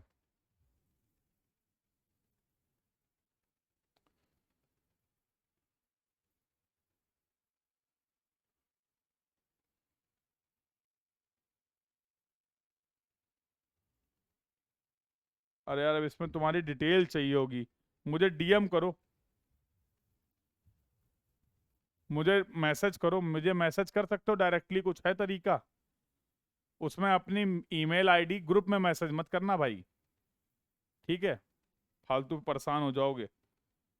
जिसके भी ये ब्लॉक वाला इशू आ रहा है मुझे एक बार टेलीग्राम में मैसेज कर दो, उसमें सुन लो, ध्यान से सुन लो क्या क्या लिखना। मैं ज़्यादा ज़्यादा ज़्यादा इसमें वो नहीं कर पाऊंगा, एडिट नहीं कर पाऊंगा। आप अपना ईमेल आईडी, आप अपना मोबाइल नंबर, रजिस्टर्ड जो आपका नंबर है, और क्या इशू है जल्दी से लिख के मुझे भेज दो। हाँ, इंडि डीएम करना भाई, ग्रुप में मैसेज मत करना, ठीक है? डीएम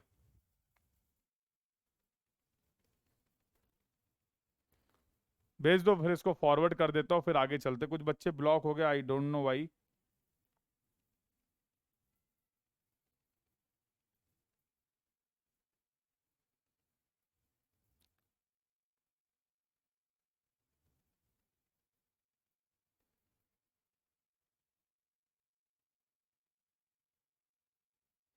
जस्ट जो आपका रजिस्टर्ड ईमेल आईडी है, मोबाइल नंबर है, और क्या इशू है, ब्लॉक अनब्लॉक, कब से ब्लॉक हो, बस इतना लिख के जल्दी से भेजो भाई।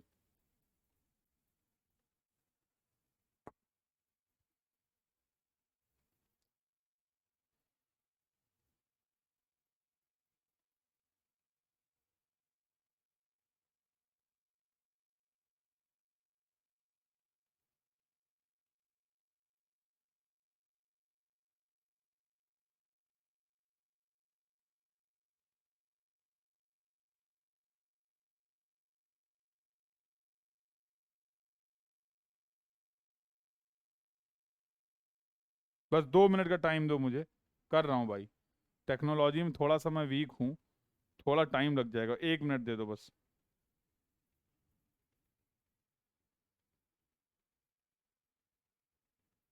मैसेज कॉपी करना नहीं आ रहा, क्या ही करेंगे हम अपने जीवन में। कभी कभी हमें लगता है हम बहुत पीछे रह गए।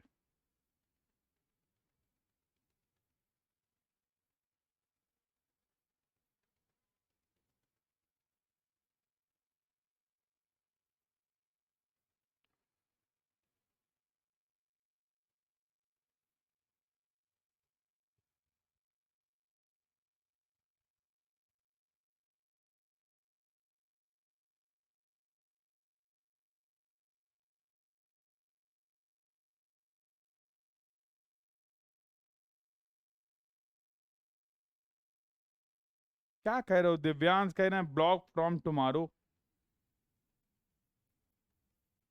ब्लॉक फ्रॉम यस्टरडे होगा ना? क्यों भाई? ये तो हमसे भी ज्यादा खतरनाक हैं। कह रहे हैं ब्लॉक फ्रॉम टुमारो।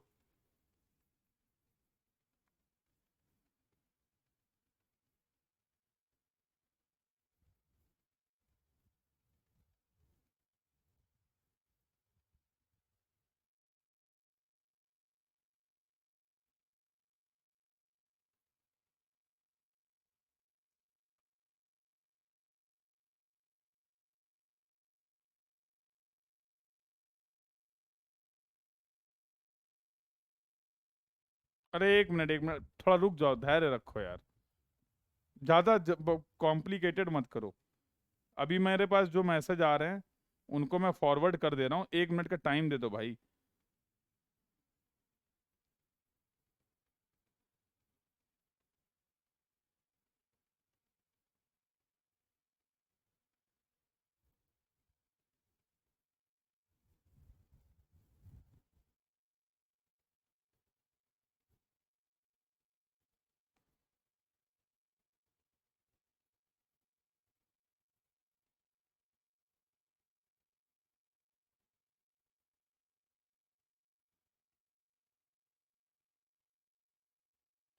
ठीक है, चलो अब सब लोग क्लास में हैं, ध्यान से सुनेंगे। मैंने मैसेज फॉरवर्ड कर दिए।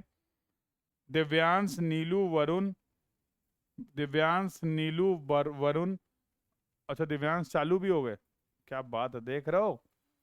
तो ऐसा मत सोचा करो कि कभी कभी हर कोई आपके लिए बिल्कुल शिद्दत से यहाँ पर लगा हुआ है। हाँ, टाइम लग जाता है। तो 3 4 लोगों के जो मुझे मैसेज मिले थे वो मैंने फॉरवर्ड कर दिए, शायद एक एक करके भी सब लोग सही हो जाएंगे। ठीक है?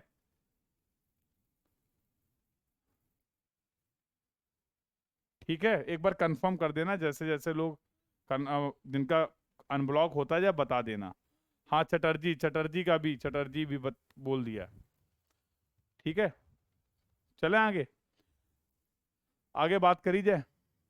तो अगला डिस्कशन जो हम लोग कर रहे थे, that we were discussing about the contour map.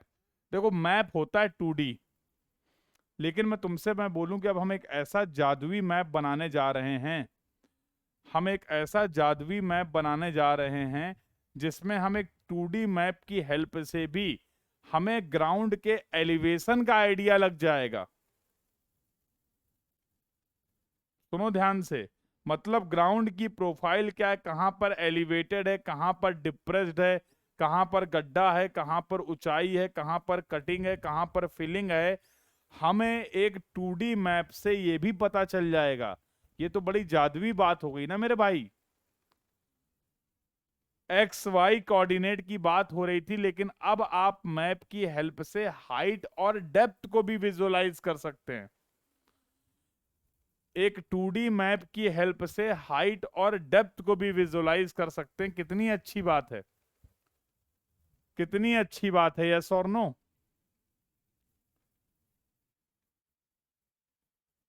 Sir ji 3 point different वो नहीं करना है, only up to the case 2 Baljeet. Case 3 से कन्वेंशनल प्रॉब्लम बनता है, जनरली लेंदी प्रॉब्लम हो जाता है, उसमें अलग अलग प्लेन हो जाते हैं, उसमें अलग अलग प्लेन हो जाते हैं। That is not important, GATE exam point of view से अगर बात करें तो अप टू द केस 2। ठीक है भाई। तो what is the contour map? Contour map की हेल्प से we will also get the idea about the elevation and the depression.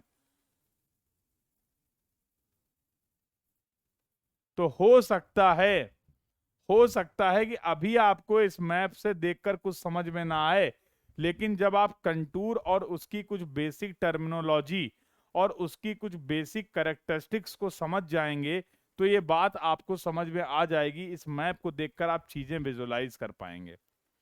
तो सबसे पहला सवाल आता है कि सर ये कंटूर होता क्या है? तो समझो कंटूर की डेफिनेशन क्या है।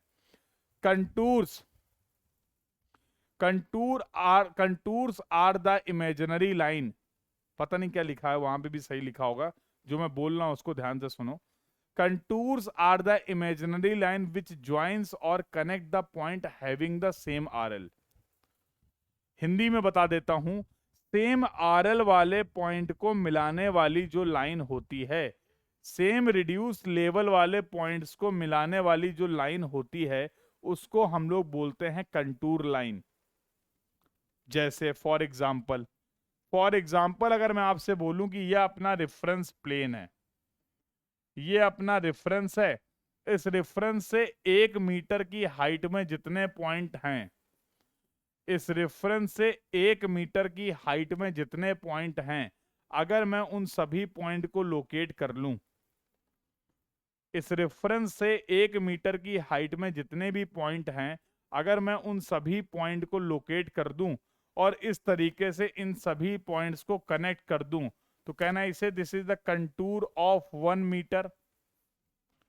Can I say this is the contour of 1 metre. इसका मतलब क्या हुआ कि इस लाइन पे जितने भी पॉइंट होंगे, इस लाइन पे जितने भी पॉइंट होंगे, उन सभी का एलिवेशन रेफरेंस से 1 मीटर ही होगा।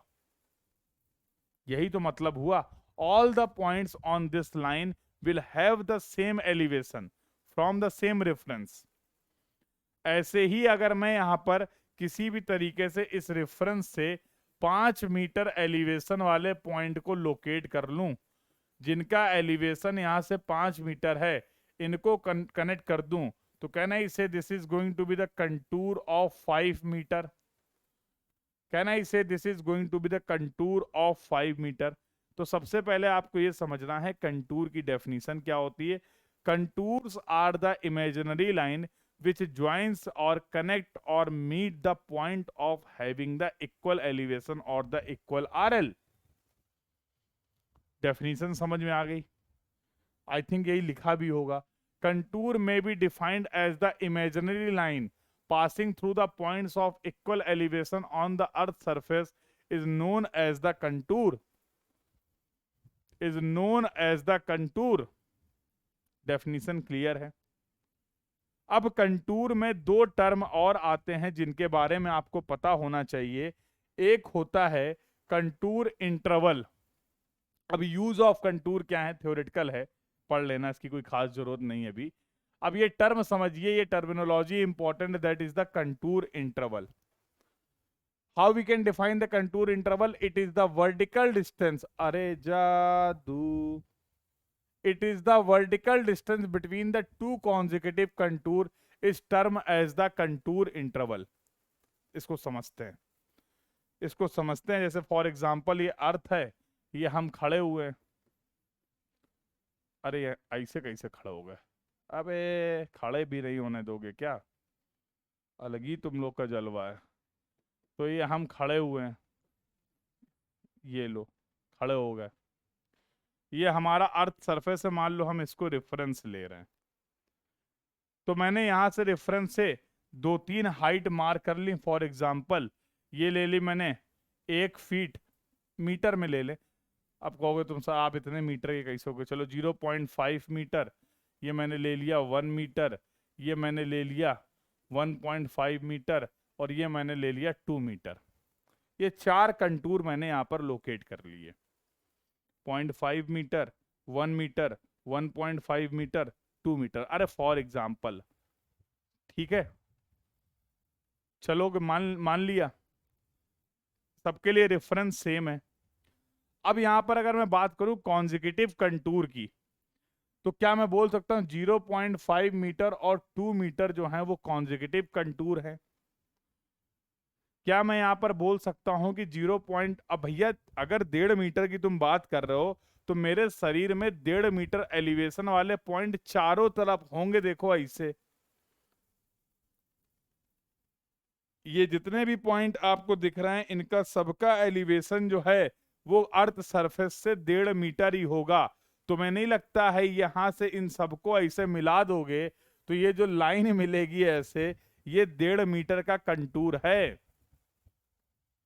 विजुलाइज कर पा रहे हो? उसी को तुम्हें हमने यहां पर ऐसे दिखा दिया है।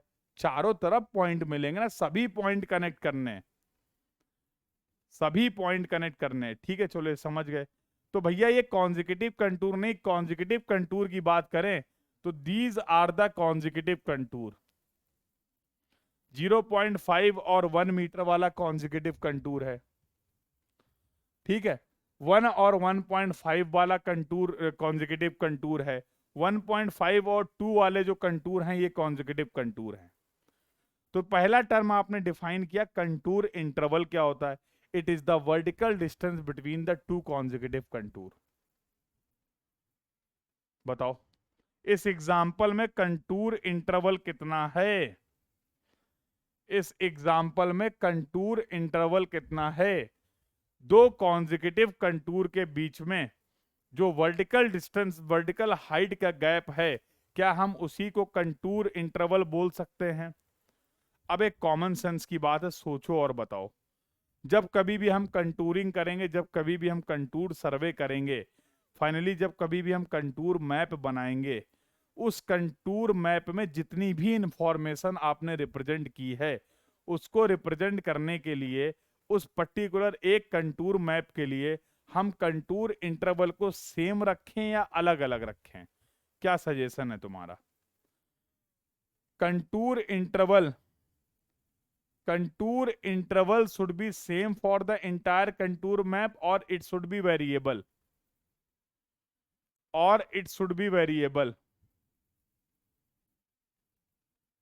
कॉमन सेंस की बात है और जवाब भी आप सही दे रहे हो। सर एक ही मैप में अगर हम जगह टू जगह, पॉइंट टू पॉइंट अगर कंटूर इंटरवल को वेरी करेंगे तो चीजों की रिलेटिव पोजीशन को समझना डिफिकल्ट हो जाएगा। ये तो वही वाली बात हो गई ना कि एक मैप बनाया है लेकिन उस मैप का स्केल जो है वो पॉइंट टू पॉइंट वेरी कर रहा है। कभी कहीं पे scale 1 centimetre is equal to 10 metre है, किसी पॉइंट पे scale 1 centimetre is equal to 100 metre हो जाएगा, किसी पॉइंट पे scale 1 centimetre is equal to 1000 metre हो जाएगा। तो दिक्कत होगी ना भाई। तो for a single contour map contour interval should be same. तो किसी भी सर्वे वर्क में कंटूर इंटरवल कितना होगा जब आप कंटूर मैप बना रहे हैं, ये कौन डिसाइड करेगा? हु विल डिसाइड, और किन किन फैक्टर के बेसिस पे डिसाइड करेगा। अगला सवाल ये है कि कंटूर इंटरवल हमें कंटूर मैप में कितना रखना है, ये कौन बताएगा आपको, ये आप खुद डिसाइड करेंगे। अगर आपको बहुत डिटेल में इंफॉर्मेशन को कलेक्ट करना है, ये रिप्रेजेंट करना है, तो कंटूर इंटरवल कम रखो, पास कई सारे मेजरमेंट करो, कई सारे कंटूर को लोकेट करो अगर आप डिटेलिंग ज्यादा चाह रहे हैं। अगर आपको रफली कम इंफॉर्मेशन को रिप्रेजेंट करना है, तो उस केस में आप कंटूर मैप ज्यादा, कंटूर इंटरवल ज्यादा भी ले सकते हैं। कितने रिसोर्सेज आपके पास अवेलेबल हैं, रिसोर्स में अगर बात करें, कितना टाइम है आपके पास डेटा को कलेक्ट करने के लिए। अब इसी में मैं चाहता तो मैं कंटूर ले लेता 0.1 मीटर का, फिर 0.2 मीटर का, फिर 0.3 मीटर का, 0.4 मीटर का। वो तो तुम्हारी श्रद्धा पे डिपेंड करता है ना भाई, तुम्हें जितनी डिटेल में चाहिए तुम उतना कंटूर इंटरवल कम करते चले जाओ। अब जब कंटूर इंटरवल कम कर दिया है तो ज्यादा मेजरमेंट करने पड़ेंगे, ज्यादा मेजरमेंट करने के लिए टाइम भी ज्यादा लगेगा। समझ रहे हो? तो कैसे रिसोर्सेज आपके पास अवेलेबल है, रिसोर्सेज में अगर बात करें कि टाइम क्या कितना लगेगा, हाँ रिसोर्सेज की अगर बात करें कि कितना टाइम लग रहा है, कितना टाइम आपके पास अवेलेबल है, कितना सर्वे के लिए फंड अवेलेबल है, कितने लोग आपके पास अवेलेबल हैं, इन सभी पैरामीटर्स के बेसिस पे, कुल मिला के हिंदी में अगर आसान भाषा में बोलें तो आपकी चाहतों पे डिपेंड करेगा। जैसी तुम्हारी चाहत है उसके हिसाब से तुम अपने कंटूर इंटरवल को फाइनल कर सकते हो। और बिल्कुल सही बात है कि किसी भी एक मैप में हम कोशिश करेंगे कि कंटूर इंटरवल जो हो वो सेम हो, ताकि हम रिलेटिव इंफॉर्मेशन को विजुअलाइज कर पाए। यही तो मकसद है कंटूर मैप बनाने का, यही तो मकसद है कंटूर मैप बनाने का। ये बात समझ गए? ये बात समझ गए कंटूर इंटरवल होता क्या है, कंटूर इंटरवल का सिलेक्शन किस बेसिस पे करते हैं, और कंटूर इंटरवल के सिलेक्शन को अफेक्ट करने वाले कौन कौन से फैक्टर्स हैं, ये बात कौन कौन से पैरामीटर हैं, ये बात सभी लोग समझ गए। तो स्केल क्या रखेंगे, पर्पस क्या है मैप बनाने का, नेचर कैसा है फील्ड का, टाइम कितना है, फंड कितना है, all these factors will affect the selection of the contour map. All these factors will affect the selection of the contour map या कंटूर इंटरवल। पॉइंट क्लियर है? चलिए तो साहब दो बातें समझ गए, कंटूर क्या होता है और कंटूर इंटरवल क्या होता है। एक अगला टर्म समझते हैं। अगला टर्म जो होता है इसको बोलते हैं हॉरिजॉन्टल इक्विवेलेंस। अगला जो टर्म है इसको हम लोग बोलते हैं horizontal equivalence. It is the horizontal distance between the two consecutive contour. अभी जो आप डिस्टेंस मेजर कर रहे थे वो वर्टिकल डिस्टेंस थी।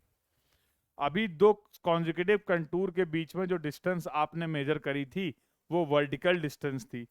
अब आप बोल रहे हैं उन्हीं दोनों कंटूर के बीच में, तो चलो तुम्हें समझाने के लिए मैंने एक ये ले लिया हिल। तुम्हें समझाने के लिए मैंने एक ये हिल ले लिया, मान लो ये 0 है। अब यहाँ पर कुछ कंटूर रिप्रेजेंट करने थे, तो यहाँ पे मैंने एक कंटूर रिप्रेजेंट कर दिया फॉर एग्जांपल 10 मीटर का। ये कंटूर रिप्रेजेंट अलग अलग कलर से करते हैं। ये कंटूर रिप्रेजेंट कर दिया फॉर एग्जांपल मैंने 20 मीटर का, और एक ये कंटूर रिप्रेजेंट कर दिया फॉर एग्जांपल 30 मीटर का। ये कोई हिल था, 0, 10, 20, 30, ऊपर जाओगे तो एलिवेशन तो इंक्रीज करेगा ही ना। इस एग्जाम्पल में कंटूर इंटरवल कितना है, इस एग्जाम्पल में कंटूर इंटरवल कितना है पढ़ चुके हो आप। तो दो कॉन्जिक्यूटिव कंटूर के बीच में जो डिफरेंस है, तो बिना किसी दिक्कत के हम बोल सकते हैं कि इस एग्जाम्पल में जो कंटूर इंटरवल है हमारा वो 10 मीटर है। बिल्कुल सही बात है। अब जरा इसी जगह का इसका इसका कंटूर बनाइए। तो इसका कंटूर बनाने के लिए हम लोगों ने क्या करा, ये जो बेस वाले पॉइंट हैं सबसे पहले इस कंटूर को रिप्रेजेंट कर दें। अब पहाड़ है भैया, 3D में विजुअलाइज करो, तो चारों तरफ के पॉइंट को जब आप कनेक्ट करोगे तो कहना है इसे in this way we will get the contour of 0 metre. ये हमें 0 मीटर का कंटूर मिल गया, हाँ या ना? सिमिलरली अगर मैं चाहता हूं कि अब मैं लोकेट करूं यहां पर 10 मीटर वाले कंटूर को ये कंटूर मैप बना रहे हैं, तो in this way we will get the contour of 10 metre. Similarly अगर मैं लोकेट करना चाह रहा हूं कंटूर ऑफ 20 मीटर, तो in this way we can represent the contour of 20 metre. Similarly we can represent the contour of 30 metre like this. क्या हम इस तरीके से एक कंटूर मैप बना सकते हैं, हाँ या ना? क्या हम इस तरीके से एक कंटूर मैप बना सकते हैं, हाँ या ना? देखो, दो कॉन्जिक्यूटिव कंटूर्स के बीच में जो हॉरिजॉन्टल डिस्टेंस है, दो कॉन्जिक्यूटिव कंटूर के बीच में जो हॉरिजॉन्टल डिस्टेंस है, दो कॉन्जिक्यूटिव कंटूर के बीच में जो हॉरिजॉन्टल डिस्टेंस है, इसी हॉरिजॉन्टल डिस्टेंस को प्यार से हम लोग बोलते हैं horizontal equivalence. Contour interval was the vertical distance, horizontal equivalence is going to be the horizontal distance. समझ आ गया? बोलो बेटा, पॉइंट क्लियर है सभी को, यस और नो? अब मेरे कुछ सवाल हैं तुमसे, कुछ जवाब दोगे? जैसा आपने बोला था कि contour interval should be same for the entire map, what is your opinion regarding the horizontal equivalence? Horizontal equivalence को लेके आपका क्या विचार हैं? It should be same for the entire map और इट कैन वेरी? क्या लगता है तुम्हें? जैसे अभी थोड़ी देर पहले हॉरिजॉन्टल कंटूर इंटरवल के बारे में डिस्कशन हम लोगों ने किया था, in the same way if I talk about what is your opinion on the horizontal equivalence? भैया, हॉरिजॉन्टल इक्विवेलेंस पे तुम्हारा कोई कंट्रोल ही नहीं है। हॉरिजॉन्टल इक्विवेलेंस पे तुम्हारा कोई कंट्रोल ही नहीं है। हॉरिजॉन्टल इक्विवेलेंस कितना होगा ये डिपेंड करेगा किस चीज का तुम कंटूर मैप बना रहे हो, और वो चीज कैसी है। ये पहाड़ ऐसे लिया था, लो जरा एक तुम्हारे समझाने के लिए एक ये पहाड़ ले लिया हमने। सेम कहानी है, सेम कहानी है। 0, 10, 0, 10, 20। चलो इतने से ही समझ लेंगे, समझदार के लिए इशारा ही काफी होता है, और तुम समझदार तो हो ही हो।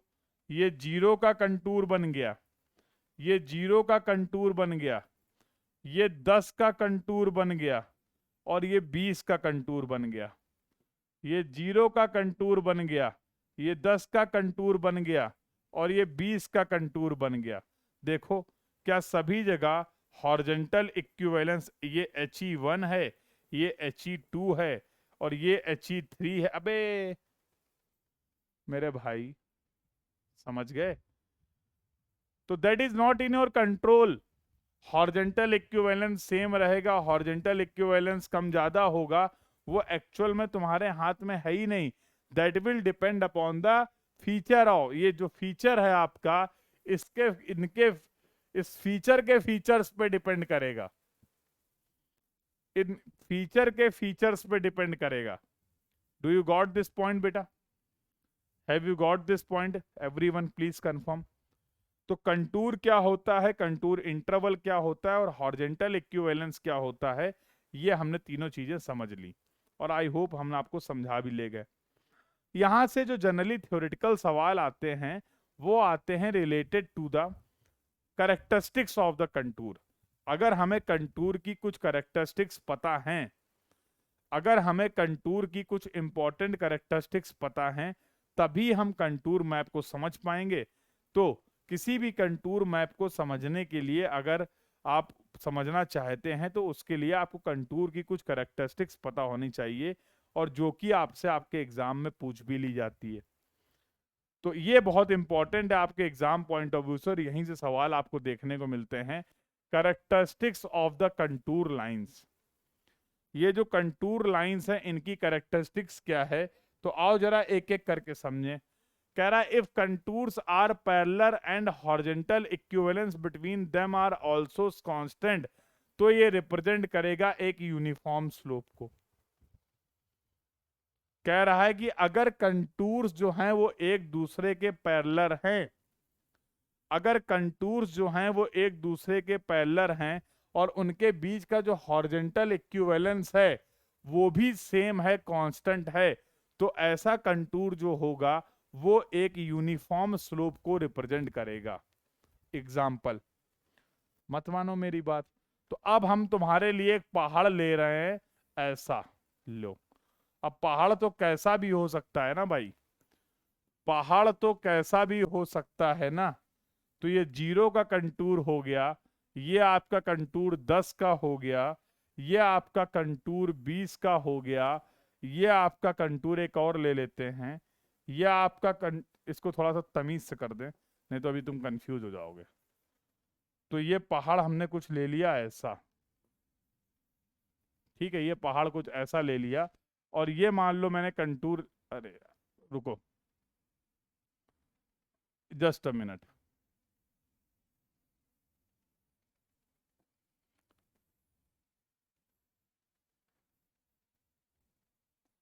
अब ठीक है, अब ठीक है। तो ये आपका हो गया 0, ये आपका हो गया 10, ये आपका हो गया,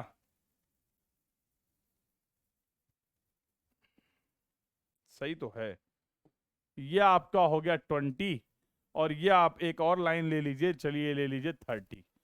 बनाओ जरा कंटूर मैप, बनाओ जरा कंटूर मैप। तो ये वाला कंटूर वाइट वाला जो मिल जाएगा, तो ये 0 का हो गया। अगला ये जो येलो वाला कंटूर मिल जाएगा, अगला ये जो येलो वाला कंटूर मिल जाएगा, ये तुम्हारा हो गया 10 का।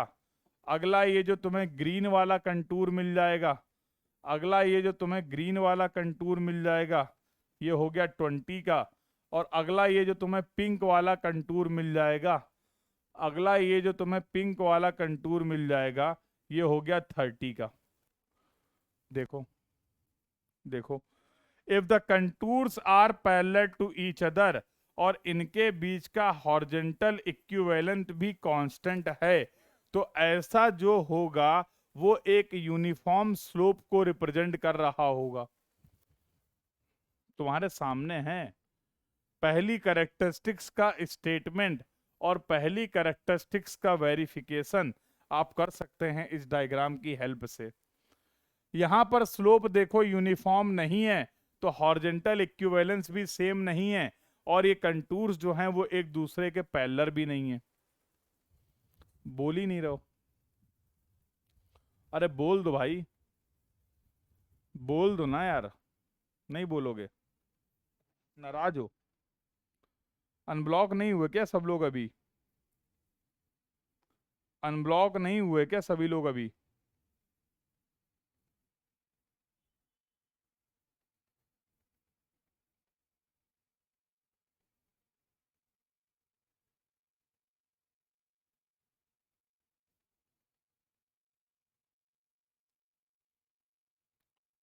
बोल दो भाई, समझ गए? आगे चलें, अगली कैरेक्टरिस्टिक्स समझ लें। चलो भाई, अगली कैरेक्टरिस्टिक्स बोलती क्लोजली स्पेस्ड कंटूर जो होंगे वो ज्यादा स्लोप को रिप्रेजेंट करेंगे, और दूर दूर वाले जो कंटूर होंगे वो रिलेटिवली माइल्ड स्लोप को रिप्रेजेंट करेंगे। हम ऐसे तो मानते ही नहीं है, हम भी बहुत जिद्दी हैं। लो, ऐसे मानोगे? चलो ये दो स्लोप दिखाए हैं, बताओ, दो स्लोप दिखाए हैं, एक लेफ्ट हैंड साइड वाला स्लोप है और एक राइट हैंड वाला साइड वाला स्लोप है।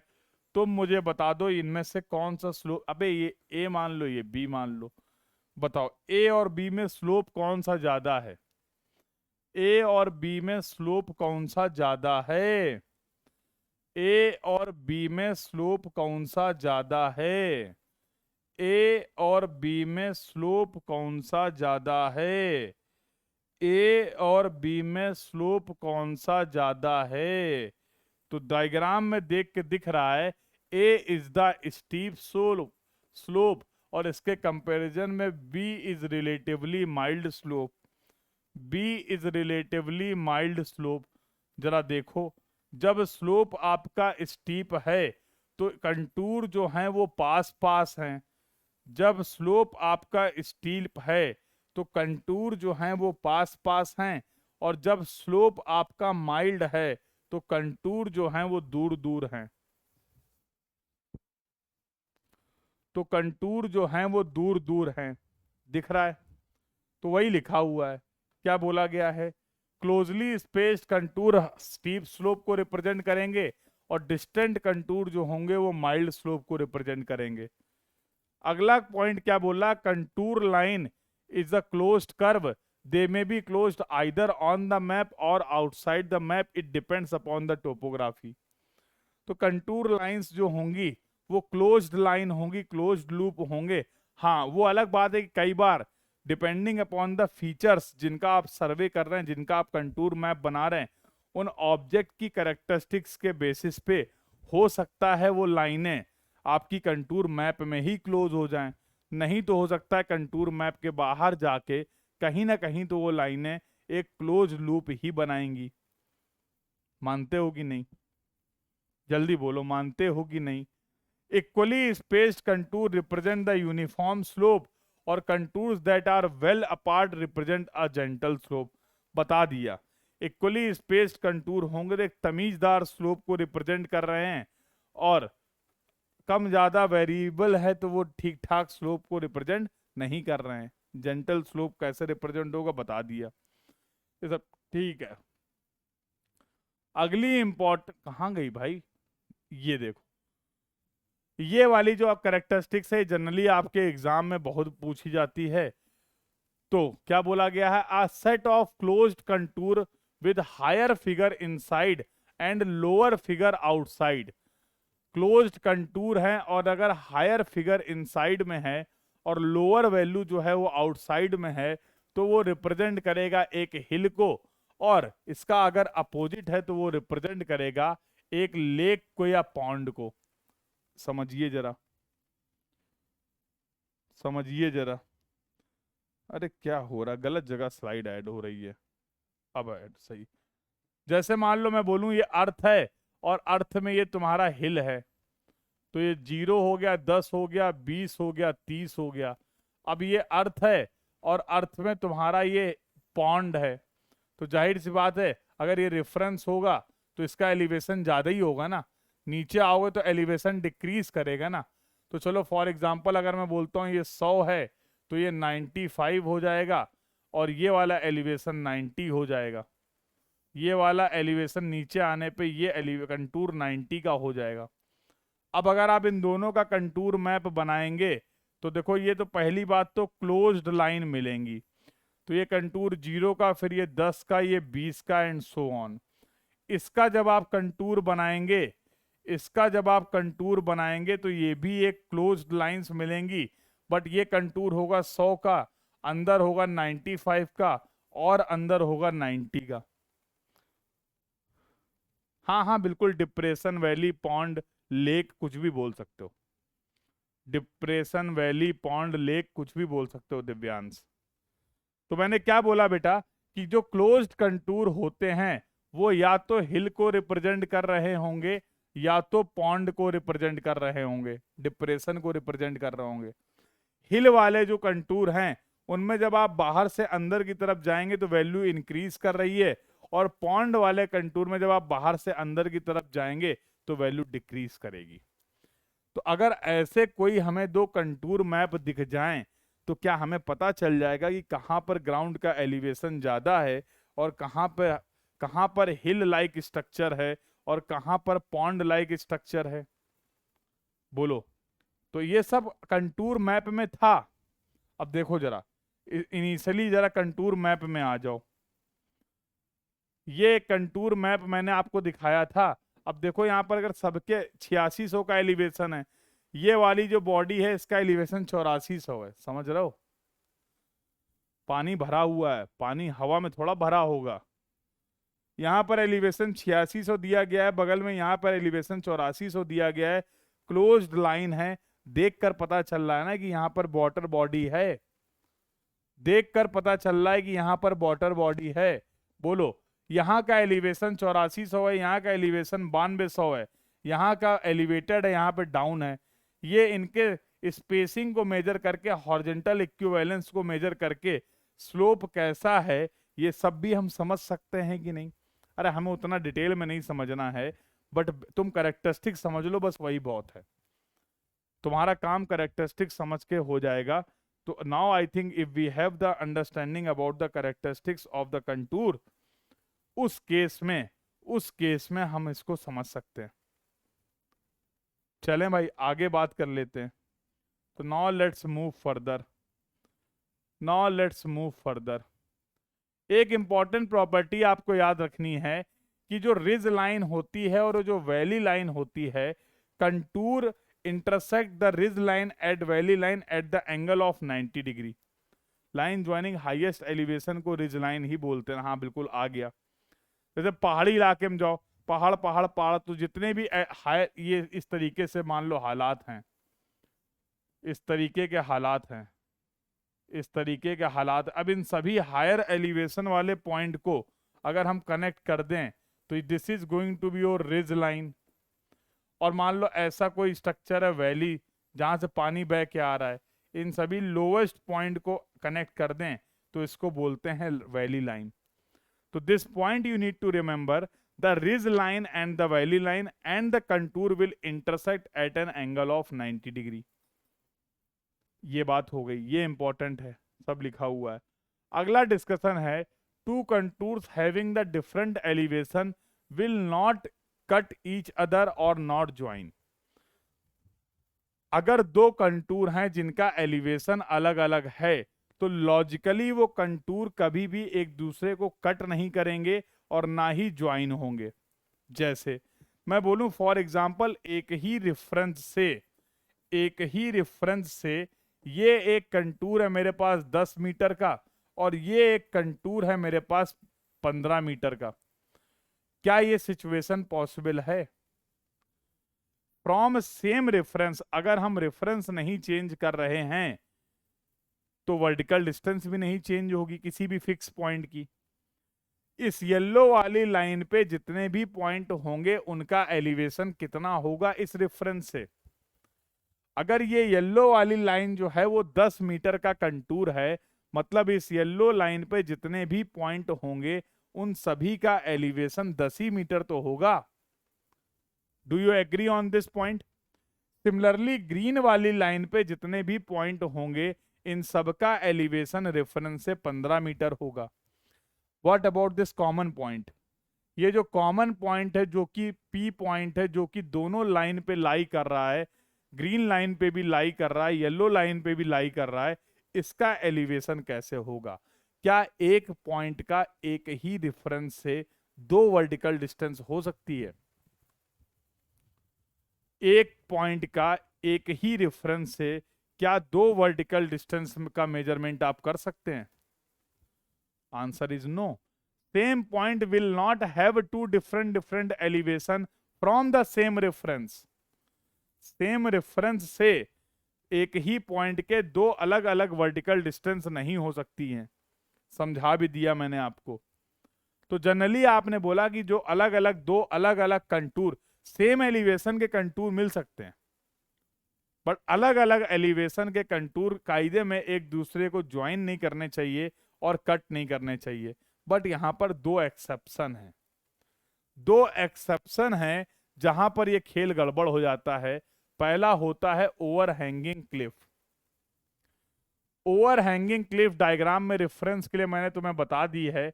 तो फॉर एग्जांपल ये 0 है, ये कंटूर तुम्हारा हो गया 10 का, ये कंटूर तुम्हारा हो गया 20 का, ये कंटूर तुम्हारा हो गया 30 का, ये कंटूर तुम्हारा हो गया 30 का। तो यहां पर दिस इज द स्ट्रक्चर। इस तरीके के जो स्ट्रक्चर होते हैं इनको हम बोलते हैं ओवरहैंगिंग क्लिफ। अब अगर इस जगह का आप कंटूर बनाओगे तो ये बनेगा 0 का, ये वाला कंटूर तुम्हारा बनेगा 10 का, ये कंटूर तुम्हारा बनेगा 10 का, ग्रीन वाला जो कंटूर का रिप्रेजेंटेशन होगा ये कंटूर तुम्हारा बनेगा कितने का? ये कंटूर तुम्हारा बनेगा 20 का। और 30 वाले का जब कंटूर बनाओगे तो ये 30 वाला कंटूर बनेगा कुछ ऐसे। देखो, तुमने अभी बोला था कि दो अलग अलग एलिवेशन के कंटूर ज्वाइन नहीं होने चाहिए, कनेक्ट नहीं होने चाहिए। But in the case of overhanging Cliff जो ऐसे स्ट्रक्चर हैं, अगर इनकी बात करें तो हमें दिख रहा है कि contours are two different contours are cutting to each other. तो इसीलिए आपने इसको बोला एक्सेप्शन। ऐसे सिचुएशन में आपको दो अलग अलग एलिवेशन के कंटूर एक दूसरे को कट करते हुए दिखाई देंगे। दिखाई दे रहे हैं? बोलो, याद करने की क्या जरूरत है, सामने तो बना दिया, ओवरहैंगिंग क्लिफ लिया, बना दिया। ऐसे ही अगला जो स्ट्रक्चर होता है इसको बोलते हैं वर्टिकल क्लिफ। ऐसा ही जो अगला स्ट्रक्चर होता है इसको बोलते हैं वर्टिकल क्लिफ। तो vertical Cliff will have the structure like this. बनाओ कंटूर 0, ये कंटूर हो गया 10 का, ये कंटूर हो गया 20 का, ये कंटूर हो गया 30 का। बनाओ जरा। अब इसका कंटूर मैप जब बनाओगे तो ये लाइन हो जाएगी 0 रेफरेंस की, ये लाइन तुम्हारी येलो वाली हो जाएगी 10 रेफरेंस की, ये लाइन तुम्हारी हो जाएगी ग्रीन वाली 20 रेफरेंस की, और ये लाइन तुम्हारी पिंक वाली हो जाएगी 30 रेफरेंस की। क्या सभी अलग अलग एलिवेशन के कंटूर P पॉइंट पे मिलते हुए दिखाई दे रहे हैं? क्या सभी अलग अलग एलिवेशन के कंटूर, तो 0, ये 10, ये 20, ये 30, all these different contours are joining at point B. ऐसा होगा in the case of vertical cliff. तो these are the two exceptions जहां पर कंटूर कट कर रहे थे, वो था आपका ओवरहैंगिंग क्लिफ का। जहां पर अलग अलग एलिवेशन के कंटूर एक ही पॉइंट पे मिल रहे हैं, yes, all are joining at the one point, वही तो मैं भी बोल रहा हूं। तो ऐसा आप देख पाएंगे इन दो एक्सेप्शंस के केस में, ओवरहैंगिंग क्लिफ और vertical cliff. In this way we have completed the discussion for the contour survey. कुछ इस तरीके से हम लोगों ने कंटूर सर्वे के डिस्कशन को कंप्लीट कर लिया है। I hope the entire discussion about the trigonometrical levelling और कंटूर सर्वे का ये सभी डिस्कशन सभी को क्लियर है। तो एक बार सभी लोग चैट बॉक्स में कंफर्म कर देंगे, if the entire discussion till now is clear to everyone. Now we are going to join at 8:30 PM, और 8:30 PM में आज बातचीत करेंगे एक नए इंस्ट्रूमेंट के बारे में। आज बातचीत करेंगे एक नए इंस्ट्रूमेंट के बारे में जिसको बोलते हैं थियोडोलाइट। तो next class, are you ready to understand the basic terminology working of the theodolite? Everyone do join the class on the time, that is 8:30 PM। बहुत बढ़िया, ठीक है। तो अभी के लिए इस क्लास का डिस्कशन इतना ही है, मिलते हैं नेक्स्ट क्लास में for the further discussion. Thank you everyone, this was all about for this class. Everyone do join the class on the time, that is 8:30 PM। Thank you everyone, keep learning, thank you।